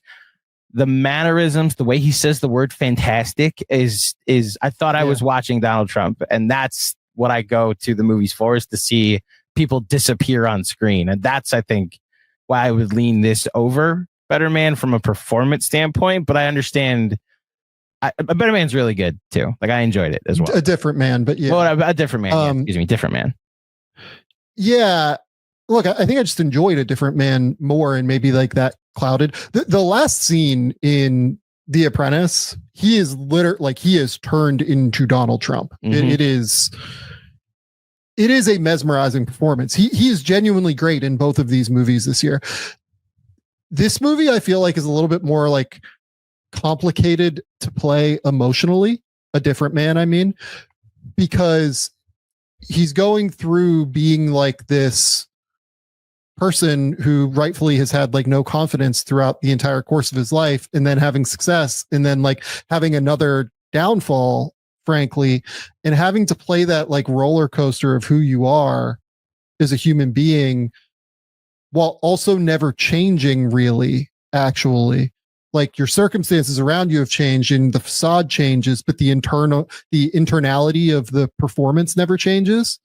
I thought was actually really interesting. Yeah. For Stan. Yeah. I liked this movie. It's not one of my favorite movies of the year. Like, I sent you, like, I've created like a top 40 of the year. There are a couple I still want to see before the Oscars. I'll release this on like Saturday or Sunday on Letterboxd.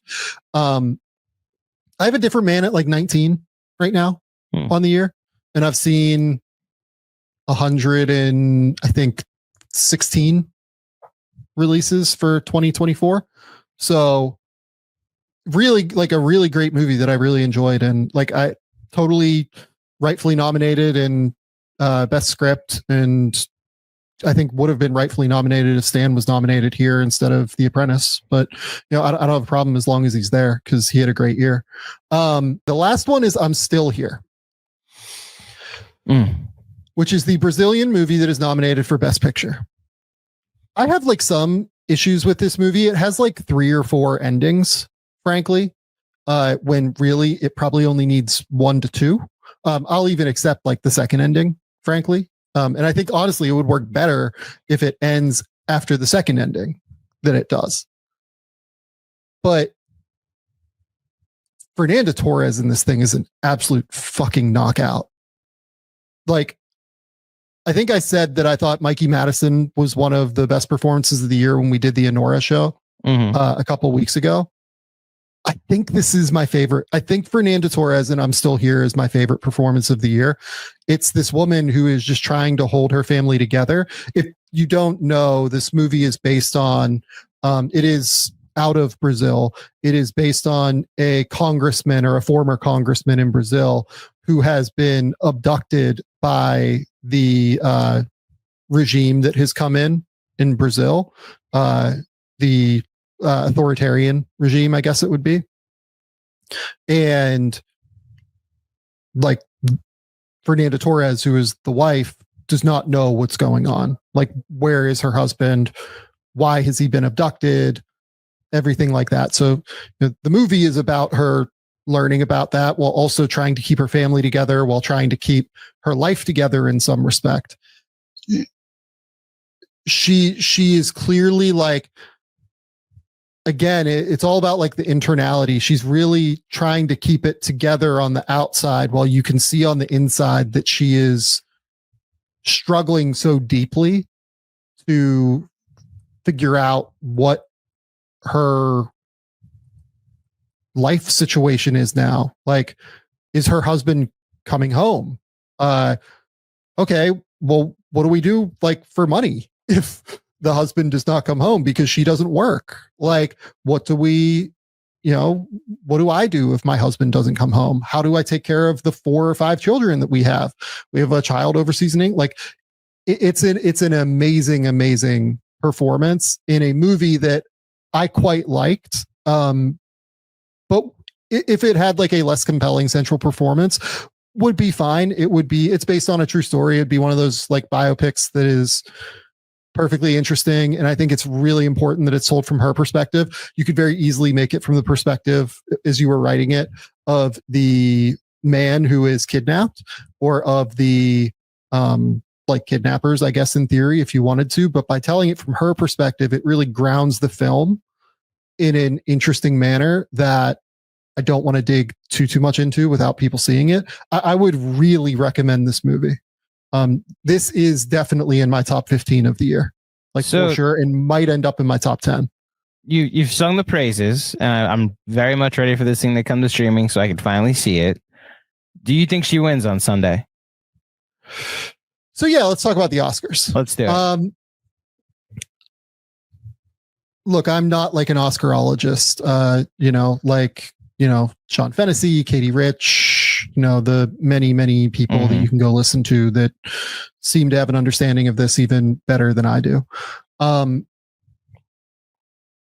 understanding is that like there is a deep well of international support in the Academy. I don't know how much of that extends to the actors branch of the Academy as opposed to like the filmmaker side, because for instance, like Coralie Farge, has been nominated this year for The Substance. Pavel Pavlovsky, a couple of years for Cold War, got nominated. Feels like the internationalization of the Academy is definitely in like the director filmmaker side.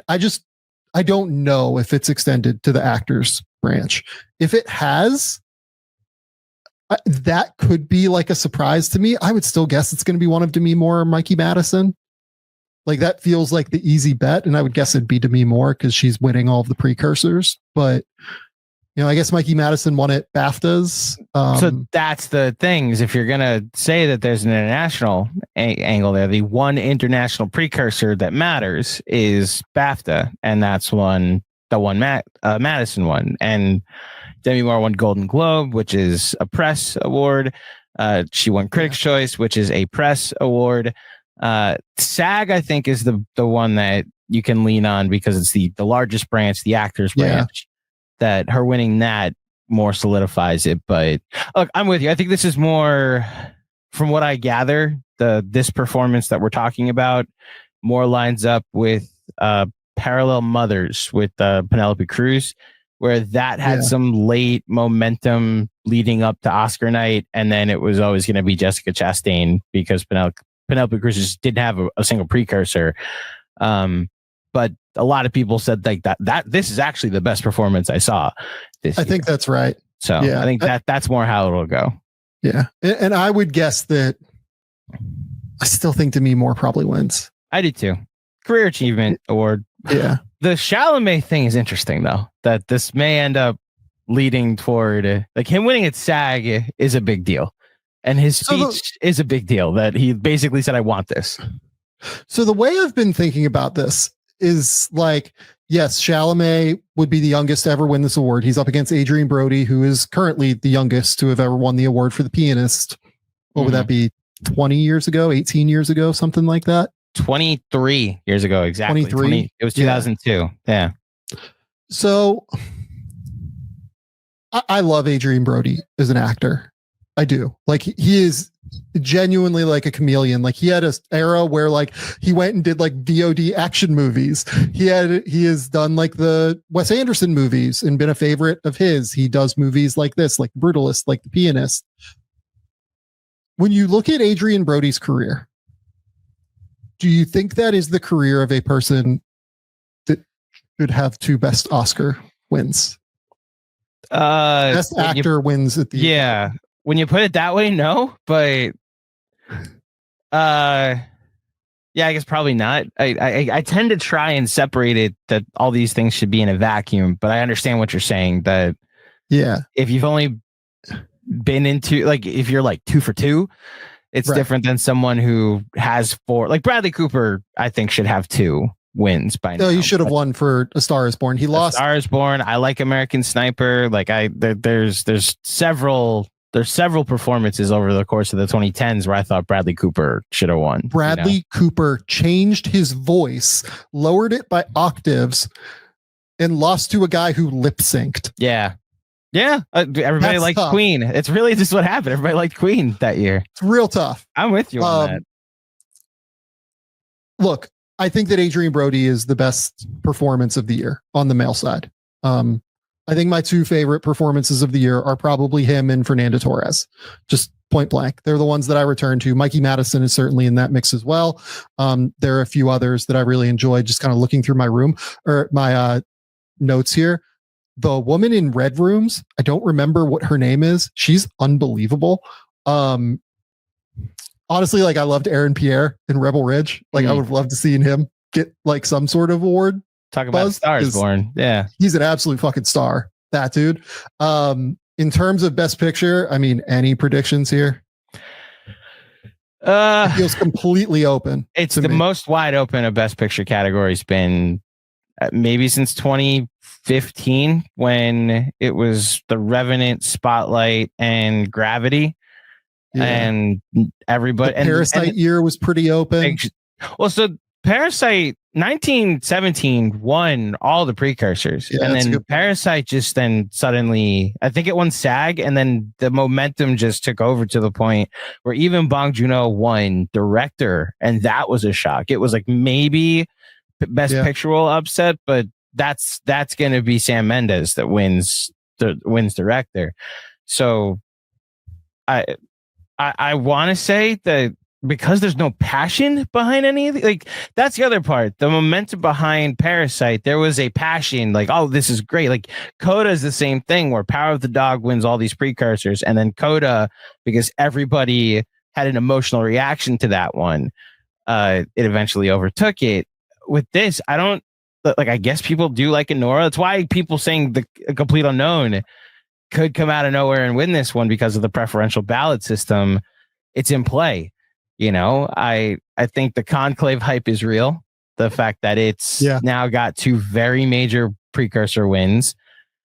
It's also a very old Academy movie, just old white Actors guys. Branch, old white guys talking in rooms, you know. So I would probably say Conclave wins, but it's the most wide open a best picture race I've seen in a long time. It feels narrowed down to Anora, The Brutalist, A Complete Unknown, and Conclave to me. Like it will be one of those 4 seemingly. I think I would rank them, not personally, but like in terms of likelihood. Yeah. I would say like The Brutalist and Anora are like neck and neck to me. And then if those 2 just like totally split, I think I would go Conclave 3 and A Complete Unknown 4. It feels like Conclave has some like real significant juice right now. The other thing is like, I mean, I don't even know who's going to win the other awards, right? Like you could sell me on them splitting best director and best picture. You could sell me on them awarding Mikey Madison best actress and then going The Brutalist for best picture. You could sell me on Conclave winning best picture, Brady Corbet winning best director for The Brutalist, and Mikey Madison winning for best actress, and then, you know, A Complete Unknown winning, right? Like you could get literally all 4 of those. You get Chalamet winning for A Complete Unknown. Like you could split it all 4 directions if you wanted to. And look, like, is A Complete Unknown like even in my top 25 movies of the year? No, but like, you know, the other ones like I think are generally quite good. So I wouldn't have like a huge beef.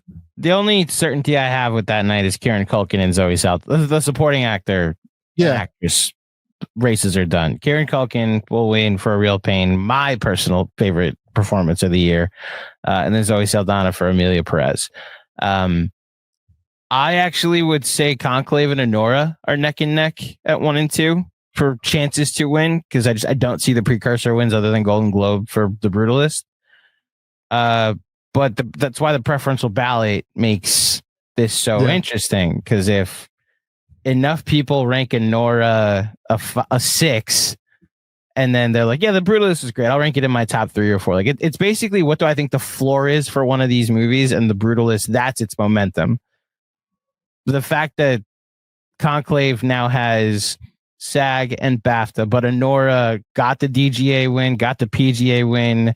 You know, there's clearly an emphasis toward it.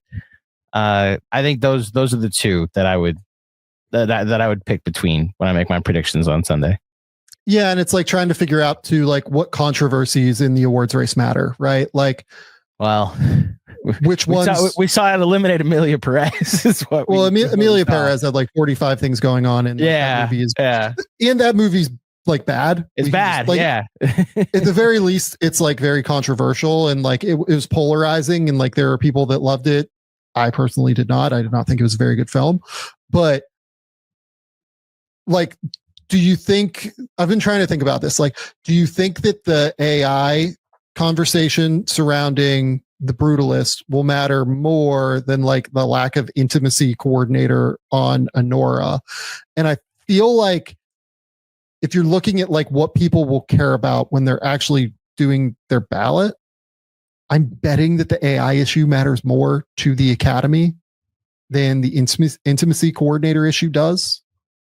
And that kind of says to me that Honora might have a leg up a little bit there. I mean, look, I'm going to have The Brutalist at number 1 this year. It'll either be that or Red Rooms, I would guess, on like my movies of the year list. Mm-hmm. But you know, I would have like my top 3 is definitely set. Like it is in some order: The Brutalist, Red Rooms, and Nickel Boys. Like those 3 movies are to me the best movies of the year. And I don't totally know like how the Academy is going to gauge The Brutalist, I guess. Like, are they going to see it as this incredible, like independent, you know, financed film that was $10 million that looks like it was so much more expensive than that? Or are they going to look at Sean Baker's like many years of independent cinema and, you know, reward him for a lifetime of, you know, great films like The Florida Project and Tangerine and all of the other movies he's made?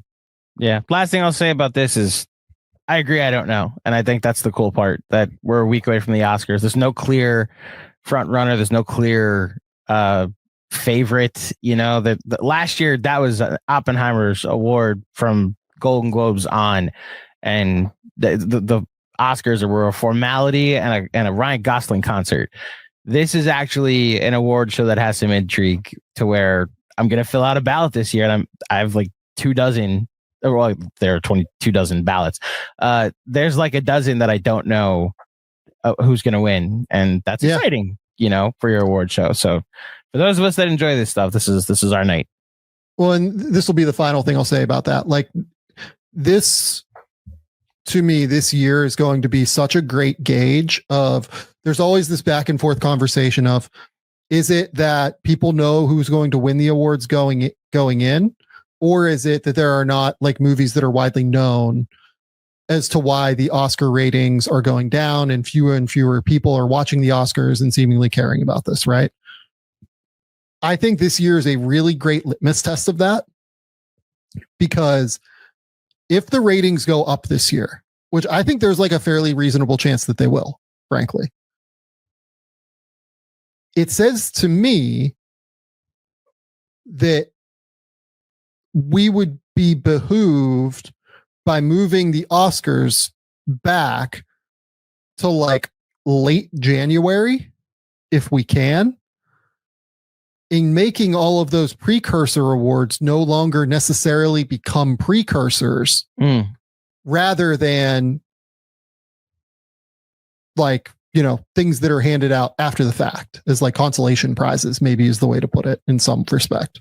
Although certainly some actors care more about the SAG award than they do about the Oscar, right? You're messing with a whole industry there. There's like a whole, I'm not even saying I disagree with the concept. Yeah. Like there's a whole conglomerate of people that make their living on predicting this stuff, and they track it through the precursors and who wins what and who went and shook this person's hand, who went to this, who gave this speech. We want them to give the same speech at the big ceremony at the end of this race, I don't know. I think that it would potentially really help the Oscars ratings if people didn't know what was going to happen.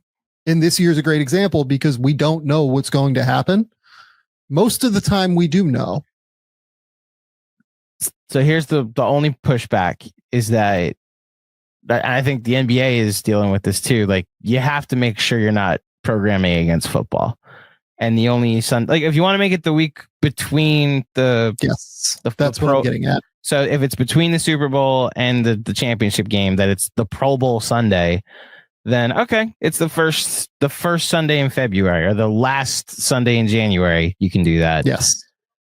Again, you're upsetting the apple cart, which I'm not even saying I disagree with. It then suddenly makes all these other things that they want to say matter, like the SAG Awards and the BAFTA Awards and Critics' Choice, not matter anymore. Which maybe they shouldn't, but we'll see. I'm excited for the Oscars. I don't agree. I think that they still matter. Like I think they absolutely will still matter. If they're not precursors to the big event, though. Look, I think that they care because those award shows now get more publicity, but like the people, ostensibly you're handing out awards to give people recognition for the work they have done from different bodies. The idea of like giving out those awards to recognize those people doesn't change if you're before or after the Oscars. You're still giving them the recognition that they deserve. Like the purpose and function of an award show is to recognize the people. Right. The pushback is that I think some awards matter more than others, and they're trying to build up to a Super Bowl. It would be like having the Super Bowl before the wild card weekend and just have the two best teams play. And then the rest of the playoffs is just acknowledging who. Now the difference is that those are actual competitions, so that's a little different than a voting strategy. I don't hate the Oscar race. I would be open to a better way of doing it. And look, I stopped caring about ratings for this show a while ago because people stopped watching the movies I like a while ago. And to where this conversation started, more people will have gone to see in the first weekend a very bad Captain America movie than all three of the movies we think have a chance to win Best Picture combined. So it just is what it is at this point. To quote another Oscar movie that didn't win a single Oscar the year that it was nominated, The Irishman, unfortunately. It is unfortunately true. Andrew, tell the people where they can find Knicks Film School. You can find Knicks Film School on YouTube. Still reeling from at time of recording. Still reeling from a humiliating weekend against the Boston Celtics and the Cleveland Cavaliers. But we got wall to wall coverage before, during, and after each Knicks game, as well as on off days. Howard Beck joined the show of The Ringer to talk about the Knicks and the state of the team and what largely has been a positive season, regardless of how they've fared against the three best teams in the sport. But check out Knicks Film School, whether it be on YouTube or on the podcast feed or on Substack or on Patreon. We are there. And thank you, Sam, as always. I enjoy these conversations we get to have. To timestamp this, the 76ers have just lost their 8th straight game. Oh, geez. For the first time since Joel Embiid's first season. So to even more so timestamp this, the next Knicks game that will have happened yesterday when you're listening to this is against the Philadelphia 76ers. So we'll see if that losing streak can continue. If they drop this game to the 76ers, wrap it up. Problems in Tibbs can go to the Oscars on Sunday because he'll be out of a job. So Oh my God. All right. Go to The Athletic. Keep me employed over there. We will be back on Sunday to talk, probably while the Oscars are happening, frankly, but we'll talk more about basketball than we will about any sort of movies. But until next time,